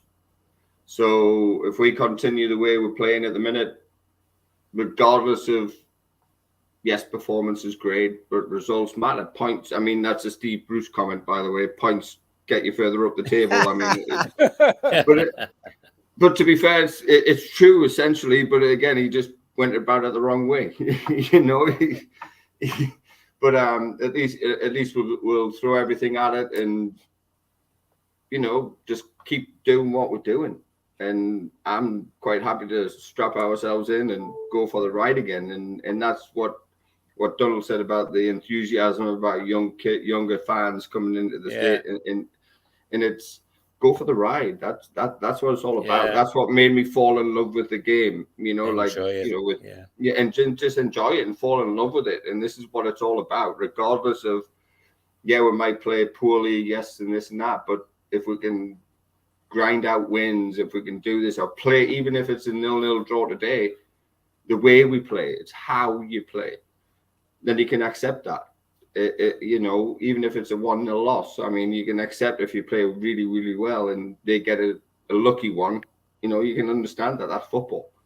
But at the same time, if it's dross and dire and poor, then we as fans are not going to be happy with that, obviously. So I'm happy where we are. Obviously, it's just reminiscent of my younger days when I was a young'un, and it's just nice. And like with Donald, and I'm doing the same thing with my boy, and he loves it. Yeah. And he's, so it's just nice, and I'm not worried. I'm sitting here. This is the longest I've sat still watching a Newcastle United game at home, watching the TV, because normally I'm pacing around, shouting, screaming, whatever. And but yeah, so because I'm just passionate about the club and where I'm from, and an expat like Neil out there in Dubai, we're expats, and we've got to. When we're doing well, we're screaming, shout from the rooftops. We don't care who, we're absolutely pissed off. But we don't care, because that's where we're from. Newcastle again going close, but straight down the keeper's throat again.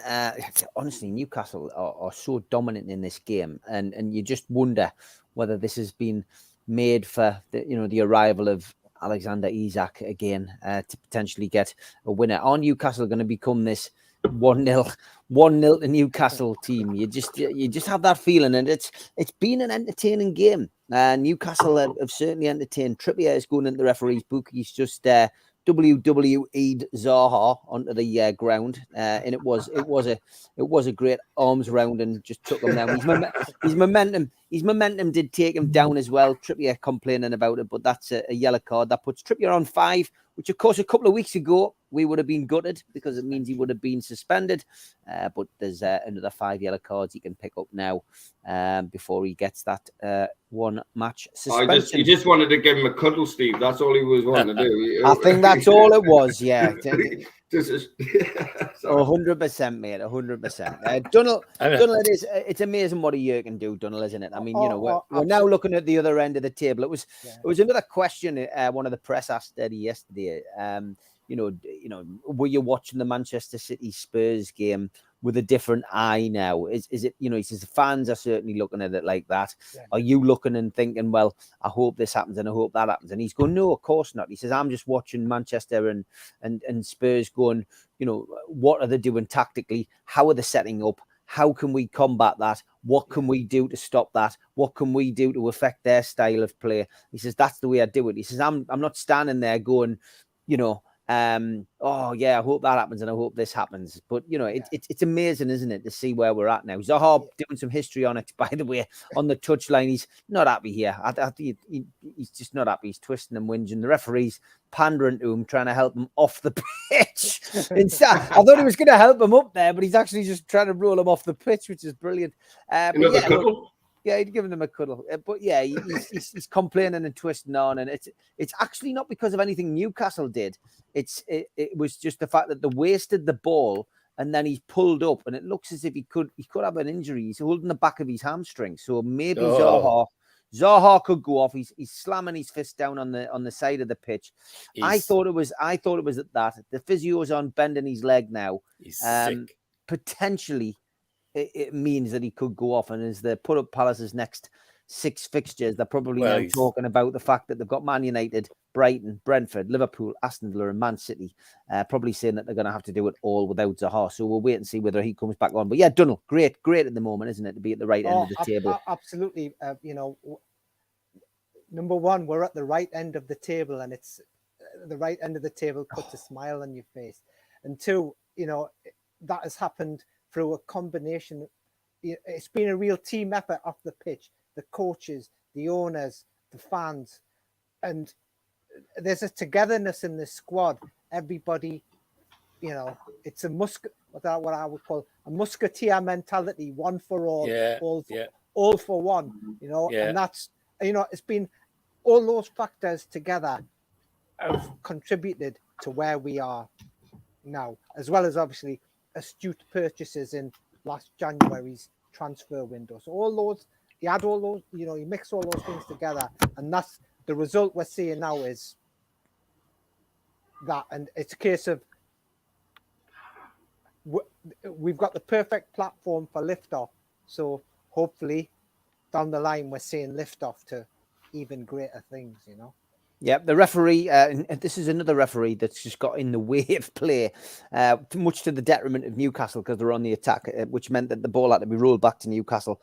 I'm not sure if Zaha's come on or off there because obviously Crystal Palace's entrance and exit to the pitch is at a slightly different position. I'm pretty sure he's either... I think he's down to 10 men, Steve. I'm not sure whether he came back on the pitch there. It didn't, it didn't look... You might have a better idea than me. I'm trying to look for him on the screen, but at the moment, no, he's on the sideline. He's running up and down. Right, okay. He might be back on the pitch. We might be slightly ahead of him. He might be back on the pitch on the right hand side. Yeah, he is. He's because Newcastle's on the attack down the right hand side. Oh, again, Newcastle failed to capitalise. Trippier really doing some great work, getting past Zaha, who has limped back onto the pitch. The ball put in by Bruno. Trippier basically put the ball across the box and the Palace defender knocked it out. I'll stay with this at the minute because it's a corner to Newcastle. Trippier taking it. Botman, Shaw, Joe Linton, Dan Burn, all in there. Zaha looking a shadow of his former self, still holding the back of his hamstring. This is just going to cause further damage to Zaha. I don't know why Vieira isn't making a decision on this. Trippier takes the free kick and we win the header, but it goes wide. Botman heading it behind into the crowd. 62 minutes played. Crystal Palace 0, Newcastle United 0. Newcastle dominating this game, but just ultimately cannot find a way past that keeper at the moment. And it's time, I think, for an introduction. Hopefully it will be. Zaha is back on the ground again. Fabian Shaw's looking at him, asking him what he's doing. Why he's down on the ground. If he's injured, why doesn't he just get off? It looked that kind of exchange. Vieira, hands in his pockets, looking across, looks as if he's going to get ready to make a substitution now. I can see somebody getting stripped in the dugout. In fact, 2 players getting stripped, 3 players getting stripped in the Crystal Palace dugout. Whether he's going to make a triple substitution here, I am not sure. It looks pretty much so to me. Zaha, though, I think has played his last part in this game, and to be honest, he's been quite anonymous in this game. Yeah. Hasn't played well at all, and for me, Kev, it's not been a great performance by Palace per se either. No, like I said earlier, it's a frustrating one. You know, they just frustrate and kick and play on the counter-attack, and Zaha's been anonymous, like you said. Essentially, he's got there, he's done a few bits and bobs, but fallen over like a sack of potatoes, and that's what he does, and that's what he does generally. Yeah, you know, if he's flying, he's flying. I quite enjoy watching him as a player, but I couldn't see him. I couldn't watch him week in, week out. But when he's flying, he's a good player. But yeah, we've nullified him. We've made it easy for us to defend against him. And I think this is one with his hamstring injury that he's holding up near his arse cheek, essentially, where that could be, a long-term injury for him. And, unfortunately for Palace, fortunately for us, Yeah, we've got a triple substitution, George. We've got a triple. Eze is coming off. That's another surprise. That's another one. Zaha is coming off. He's limping off. Zaha is now going to miss at least a couple of games for Palace because that isn't good. He's shrugging his shoulders and he's not very happy with Vieira, I think, who left him on the pitch. I'll just stay with this because the substitutions are coming on. Let's see what he's doing. I think he is going for a triple substitution, Schlupp is coming on. Who else?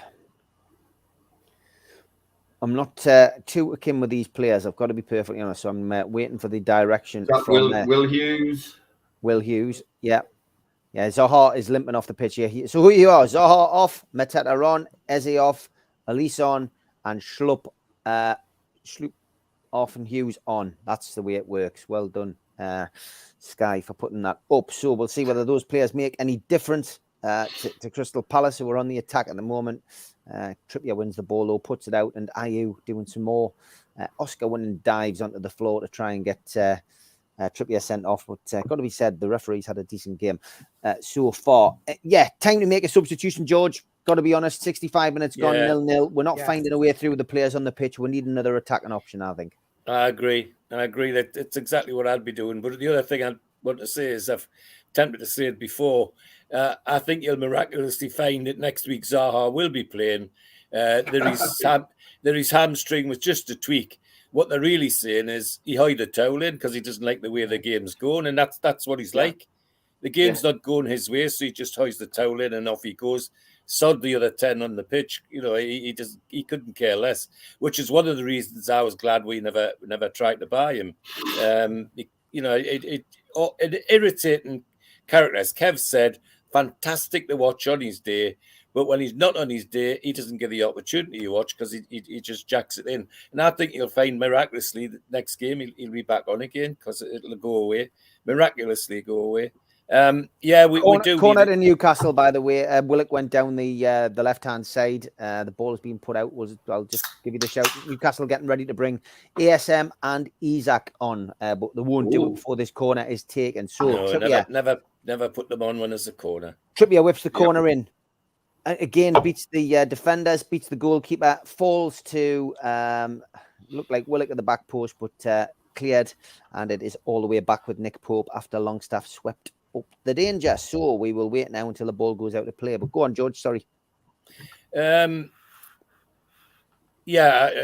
forgot what I was going to say there.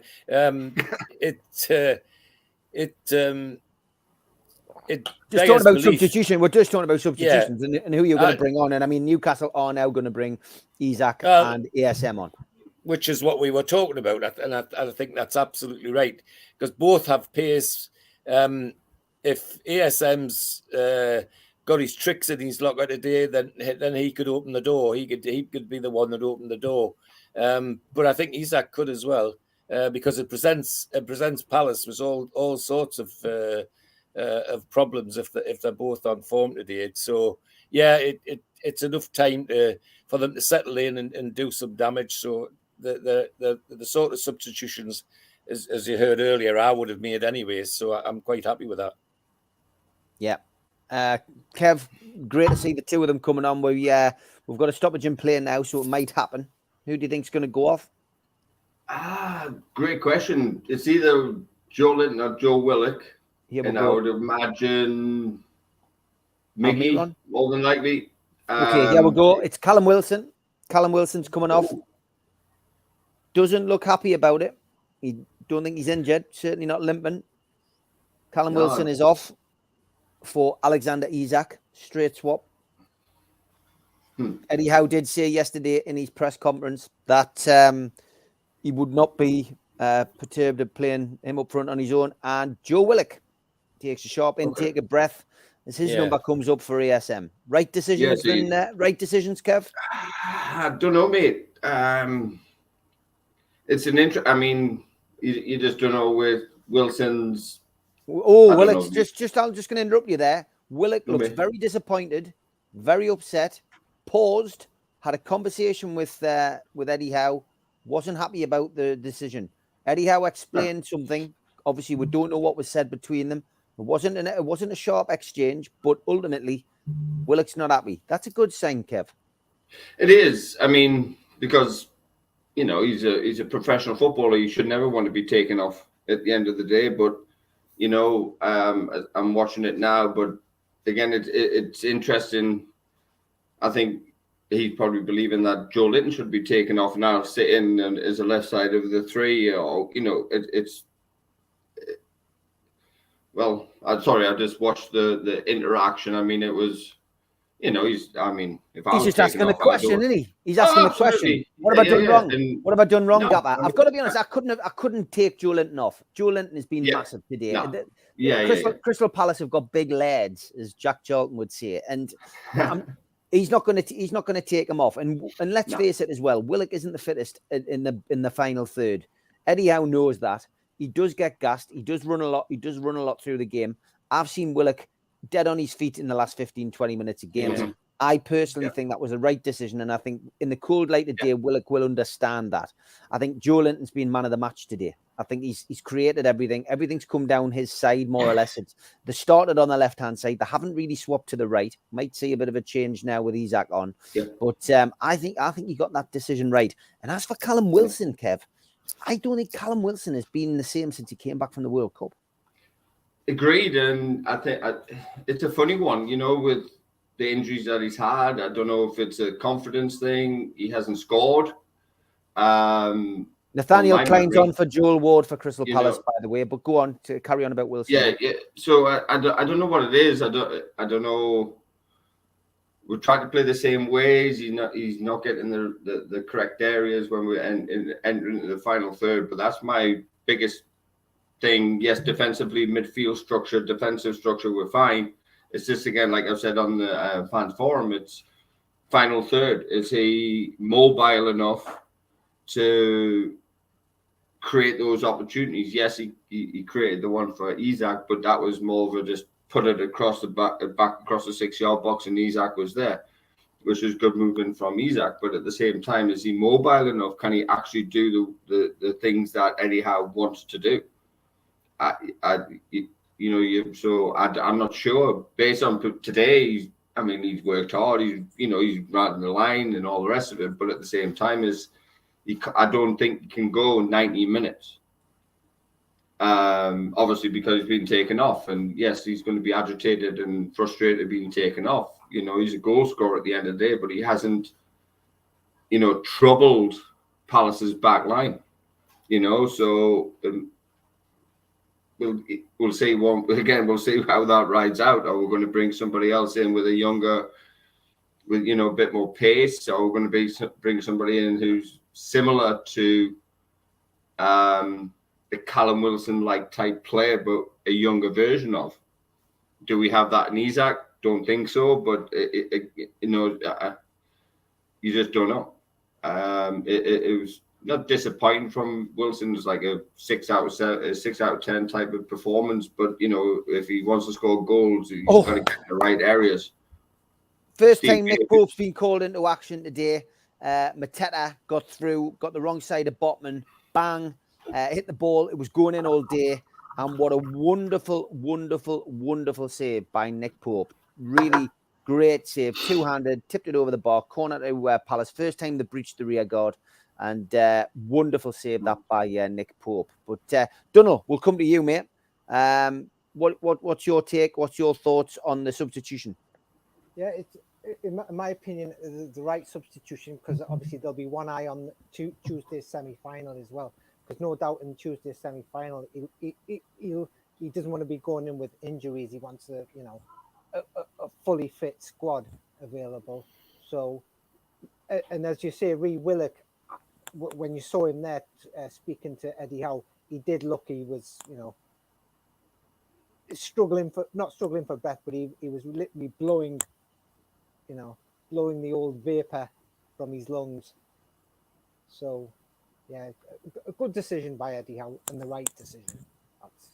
Gareth Southgate is watching the game, as Mozza points out, sitting there. He'll have watched that save back a bit. Shots so far, Newcastle 11, Crystal Palace 5. On target, 5 for Newcastle, 1 for Palace. Touches in the opposition box and possession. Newcastle dominating both of those.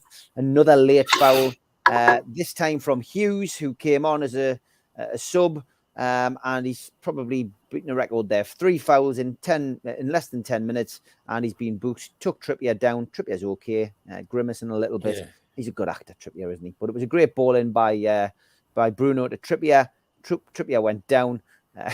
Hughes went in, and it was fairly innocuous challenge. It's got to be said. I mean, you went a great bit of acting there by Trippier. But yeah, he's up. He's fine. Will Hughes is in the book. 3 yellow cards for the season for him. As he shakes his head and walks off, he's got to be careful now for the last 15 minutes. Crystal Palace 0, Newcastle United 0, and a great save. I kind of, they're just re-showing it on TV here. I'm sure you've seen it now, Kev. What a great save! It was one-handed actually. He went with both hands, but it was a one-handed save by Nick Pope. That was wonderful. I think I missed it, but it probably would have been a top-hand save. Oh, right across the goal, and that's the beauty. That's the beauty of him. He is a world-class keeper. George, I'm going to come to you. I'm going to come to you, George, just about Pope. I mean, it's difficult, isn't it, when you're a goalkeeper and you've got so little to do as he has, because he's playing in front of such a wonderful team that he called into action like that. He pulls off a save. It's a crucial part of a good goalkeeper's game, isn't it?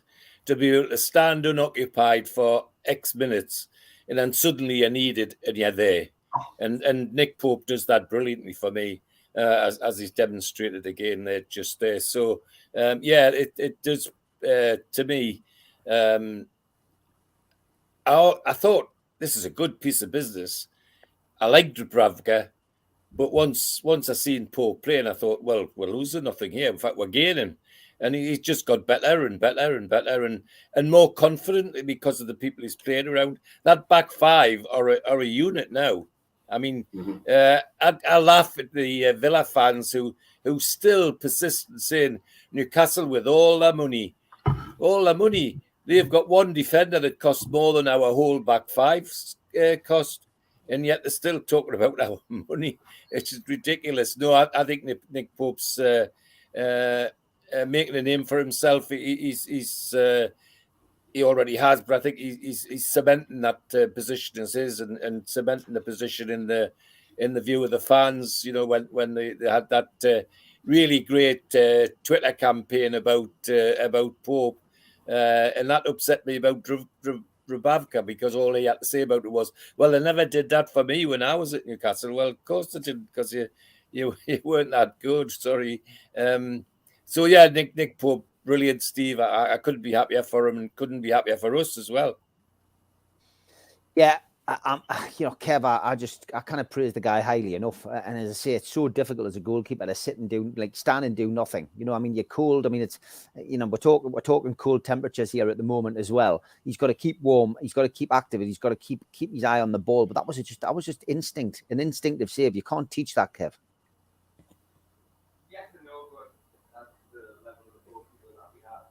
Oh, you've gone quiet there, Kev. Did I miss? Have you shot off somewhere? Sorry, I can go to Donald. No, I'm back. I'm back. Sorry, my bad. No, I've just seen the replay of it, and again, it's instinctual. I've coached goalkeepers before, and you can't teach that, but at the same time, with the concentration level, like you said, what you have to have is a high level goalkeeper, maybe, top 10 in the world, whatever you want to call it. But at the same time, it's, it was a wonderful save. But that's, again, and my dad will bless him, he would always say that's what he's paid to do. You know, he didn't pull any punches regarding his comments about certain players, about certain things. But yeah, that again, he's been a wonderful addition to the team. He's an England international. You know, good old Gareth Southgate's there watching and hopefully dislodge dinosaur arms for England's number one, because I think he's a better goalkeeper than him, personally, outside of his distribution and whatever. So that's the things that can be worked on outside of shot stopping. That's instinctual. That's, that's his bread and butter, essentially. Yeah, of course it is. Of course it is. And Donald, it's just another masterclass from Nick Pope. Yeah, as I say, I mean, when you've got a good defense in front of you, it's the key thing is keeping switched on and not getting lulled. But that he just showed what a class goalkeeper he is when called upon. Pardon the Roy Keane expression, he did his job. So, absolutely brilliant. And it's great that we've got an England international goalkeeper playing for us. That's, hopefully soon to be England's number one. And yeah, he's a great goalkeeper and he has a presence as well. Yeah. Big goalkeepers have a presence. When he comes out for the cross, it's a case of, he gives a case of, I've got this, go on, out. And that's another good thing about him as well. Yeah, Newcastle on the attack again. It was a great shot by Isak before, but again, it was straight to the keeper. Bruno is doing his best to push Newcastle forward. ASM has the ball, pushes it back to Pope. 80 minutes on the clock now. Crystal Palace 0, Newcastle United 0. Ball cross field to Trippier on the right-hand side. Plays a lovely ball over the top. Nobody taking the gamble on it, but the Crystal Palace clear it to Almiron, who hits it first time. And 6 weeks ago, that would have flown into the top corner. This time, Almiron's putting his hand up, asking for a corner. It didn't look like it clipped anybody, and I've got to be perfectly honest, I don't think it did. Let's just watch it back. Yeah, it was headed out. Almiron took it, hit it with his left, and screwed it well wide. It heads towards the corner flag. And Blue Rhythm Boy says we are lacking quality in the final third. It has gone out for a corner. How that ends up being a corner, I do not know, but I'm not going to complain. Trippier has got the ball. He is going to take it from the right-hand side, passes it in. Crystal Palace win this header this time, goes out on the opposite side of the goal for another corner. I'll stay with this and see where this lies. Trippier has now gone to the other side of the pitch to take the corner once again. We've got to get something from this. All of this pressure, all of this stuff that we've done in the final third, needs to get something out of it. Come on, lads, let's do it. Okay, here we go. Corner taken, played long again, headed down, won again by Botman, straight into the hands of the keeper. So Newcastle United still 0-0. 81. Coming on to 82 minutes played. Eddie Howe shouting instructions. And I think that's one thing, George. It's, I know, again, you haven't got eyes on the game today, but it's great. And you've seen it at the game. You see a lot of managers. Brendan Rodgers is one, I'll think, at the top of my head. He just stands at the sideline like a tin of milk at times, goes back and sits in the dugout. Eddie Howe is constantly on the sideline, barking out instructions, talking to his other coaches, whether he's talking to Graham Jones or whoever he's talking to. There's constant direction to the team, and that's good to see as well. It is, and I think he uses Jones more than we realise. And there's a bit of me thinks that England didn't perform so well because Jones wasn't with Southgate. Because I think there's more to that man than meets the eye. I love the way when anything happens, the players all run to Jones as well as Eddie Howe. Eddie, that's the one bit of Eddie Howe that I recognise as being a bit like Rafa. I mean, Rafa used to patrol his technical area all the time, and he was telling players where to go and where not to go and all the rest of it. I used to love watching Rafa, and I think that's a bit of Eddie Howe that is very similar in many ways. And he does get involved in the right way, in my opinion. You know, he doesn't get involved in all these histrionics that Arteta gets involved in. And in fact, that's something that the Premier League should look at with Arteta. He's a bit of a pain in the backside. Yeah, Eddie Howe, you know, does get involved in the right way for me. Okay, Kev, your take on Eddie Howe, and you know, he's just always involved in the game, isn't he? He is, and it's measured. It's, you know, coaching from the sideline. He's very calm and astute in what he does. You know, he's got Jason Tindall who can handle everybody else outside of it, like the Arteta thing and whatever, and he can handle all the antics from the other bench, and everybody else can do so. And I agree with George and with the England thing with Graham Jones. I mean, we had the creativity back in 2018 from an attacking perspective, and that wasn't used this past World Cup. So, you know, Eddie uses his team well. I love to, you know, see coaches standing on the sideline, yes, berating, yes, doing this, doing that, but at the same time, it's in a measured, controlled way. It's not, you know, barking instructions, yes, but it's not in a negative sense. It's in a positive sense. In terms of what we need to do, and he's a coach, essentially. That's what he does, and we can see that throughout the whole squad. He's coached, well, he's embraced everybody, essentially. He's took the shackles off, and so, yeah, I you know, as a coach standing there watching him, I wish I was there at the game. I would just stand and watch him and see what he does and learn from him, you know, and so, yeah, it's just nice to see that he's always thinking. He's always, how can we develop, what can we do next? What can we do this? What can we do now? 85 minutes on. Howe is making probably his last sub today. Jacob Murphy is coming on. Almiron is coming off. Yeah. I've got to be perfectly honest. Another another in and out game for Almiron. He grafted his little heart out as he always does. But Murphy is coming on, and it's becoming a familiar 5-minute slot now for Murphy. He's getting on, and maybe, just maybe, he could you know, put a ball in and help here. Newcastle United record a victory. It's a goal kick though for Crystal Palace. 86 minutes played, 4 minutes plus whatever stoppages we've got.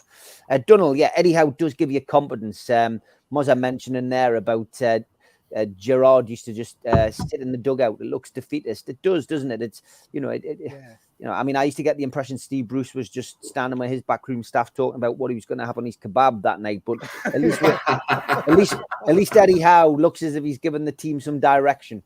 Yeah, and what it is, there's always that, you always sometimes see that consultation between Eddie Howe and Jason Tindall working together. Everybody's working together, you know, on the coaching side, and obviously sometimes you'll even see a bit of consultation with Graham Jones as well. But yeah, but he's an intelligent guy in terms of, in the football sense, and obviously over as well as is Eddie Howe. And you know, we have got one of the most promising coaches in world football, and thankfully at our football club.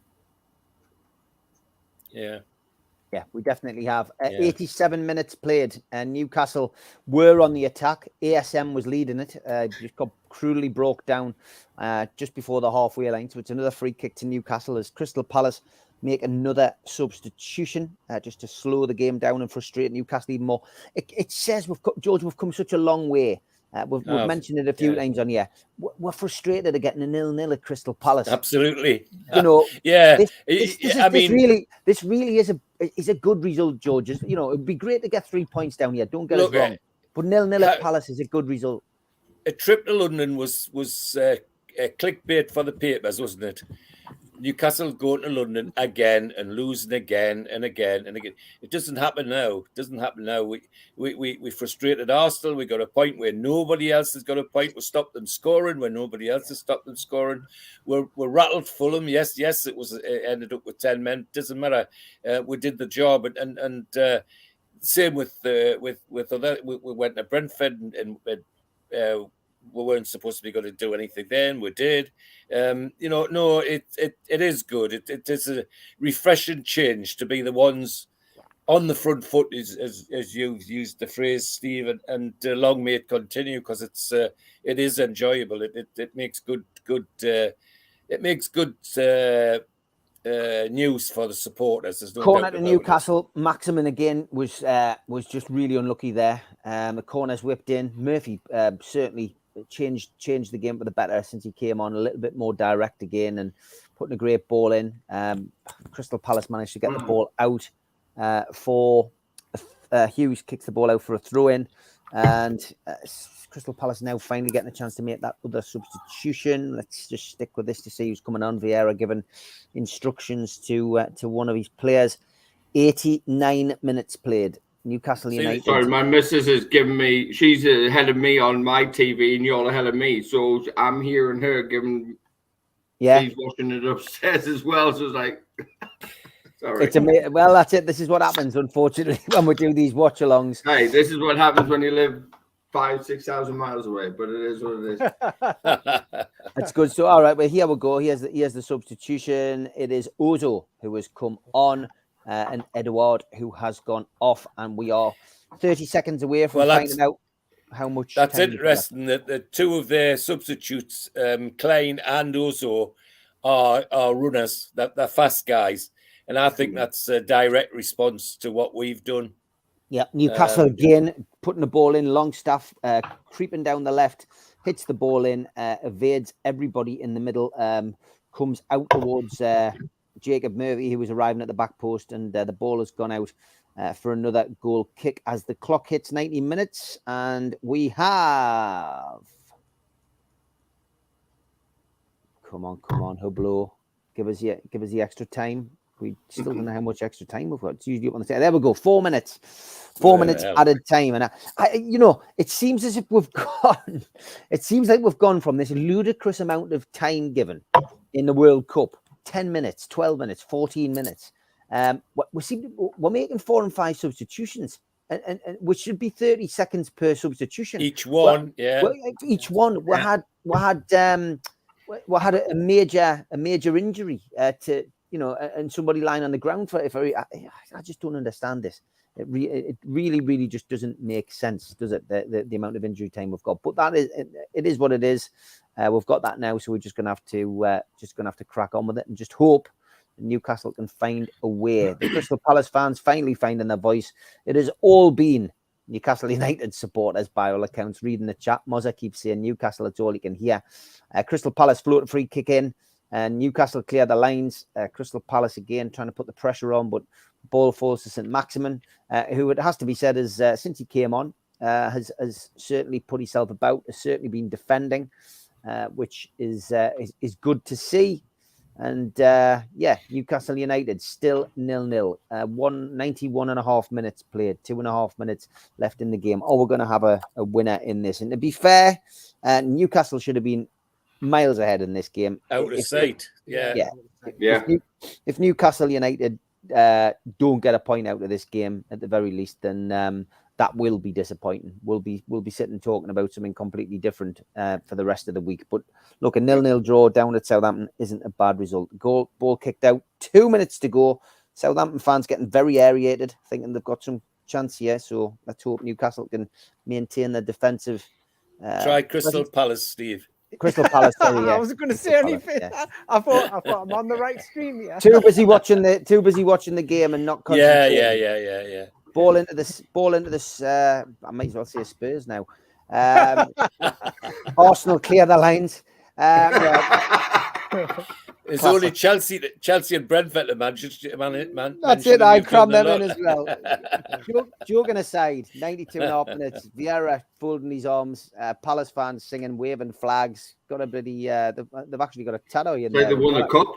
Yeah, you think they won the cup? Yeah, nervous end here, says Muzza. Don't get too nervous. Don't get too nervous. But yeah, look, it's. I think the other thing is as well. We spoke at the start of the game about Eddie Howe becoming the first English manager this century to have 15 games unbeaten. It keeps the unbeaten. As long as we get a result out of this, it keeps the unbeaten run going. 1 minute left, and Newcastle got them into the corner. Newcastle defending numbers. Palace just trying to find a way past. Who's that? Oh, brilliant. Joe Linton again. Man of the match for me, Joe Linton. They're pulling his shirt. Joe Linton, a little bit of thing going on here between him and Elise. Dan Burns stepping in the middle. Nick Pope coming across and getting involved, nicking the ball. Very clever. Joe Linton walking away. There's been a little bit of handbags there. What's the referee going to do here? I don't think there'll be anything massively bad here. Could be another yellow card for Joe Linton, which will probably do a lot of people well on their bookings, on their bets, because a lot of people take him to get booked. Referee sensible, yellow card for Joe Linton, and a yellow card for Elise, and that's wasted a little bit more time. I have to say, Steve, I have to say Bruno's done well, considering he's. I mean. Look, what a bad injury, all the rest of it. Yeah. He's controlled that midfield like he always does. And now, you're a little bit worried. And he's went through I'm at 93 minutes, 94 minutes, whatever. And I'm seeing the handbags, but he's controlled it as if he's never rolled his ankle in his life, And, with him and Joe Linton, I think both. Full time. The man. Oh, Steve, you had to spoil it, didn't you? I'm miles behind. I think when you. Listen, listen. That's a wonderful point. That's a wonderful point. London. That's a 0-0 draw. SJP Dave says, "Is that 2 points dropped?" I guess on chances, on possession, as far as Newcastle United was concerned, and I am gonna just have a quick look at that because, let's get the stats up here. Stats, shots. Okay, 61 in the game. 61% possession for Newcastle. Shots from Newcastle, 16. Palace, 6. On target for Newcastle, 7. On target for Palace, 1. Off target, 7. 1. Passes in the game, 477 for Newcastle. 306 for Palace. Clear-cut chances, 2 for Newcastle. None for Palace. Corners, 15 for Newcastle. 3 for Palace. 1 offside for Newcastle. None for Palace. Defence, blocked shots, 4 for Palace, 2 for Newcastle. Tackles 1, 17 for Palace, 9 for Newcastle. Aerial duels 1, 20 for Newcastle, 16 for Palace. Goalkeeping, saves 7 for Palace, 1 for Newcastle. Discipline, 7 fouls, 1 for Newcastle, 13 for Palace. Yellow cards 2-4 in Palace's favour. No red card. So, George, 2 points dropped, do you think, or is that a point earned? Well, on the way in which the game was described, I've got to say it 2 points given away. I mean, it sounded as though we should have marmalised them. There's no doubt about that. But again, on the positive side, another clean sheet, another point to get into a Champions League place, which will irritate so many people, which is absolutely wonderful. And job done in other ways, but slightly disappointing that we didn't win. 6 points clear of Spurs now, who are in 5th. So, Manchester United, we're obviously above them now on goal difference. They have got a game to play. They could go 3 points clear of Newcastle with a win. But, all in all, it's about if we are going to, consolidate our position in the Champions League, then, we're doing a good job. We've got to lose 2 and Spurs have got to win 2. To get in that position. We're now 8 points clear of Brighton. They are in 6th place. We've got a game in hand, and we're 8 points clear of Fulham, level on games. We're 10 points clear of Liverpool, who are sitting in the 8th place at the minute. They have got a game in hand. But all in all, do you think that's a point earned, Kev? I do. Again, going to the old Steve Bruce thing, it's point on the road in the Premier League and away from home. You're not going to go against that, but at the same time, when I seen the end of the game, Fabi Shaw just absolutely whacked it into the streets of Crystal Palace, it seems like there was a frustration there because they could have done better. I'm not saying they could have done better. They knew that the final third, the quality in the final third, that we should have scored. So I think that's the bigger frustration. Not that we got beat. Yes, it's a clean sheet, but I think it's more of we could have done better in the attacking part of the game.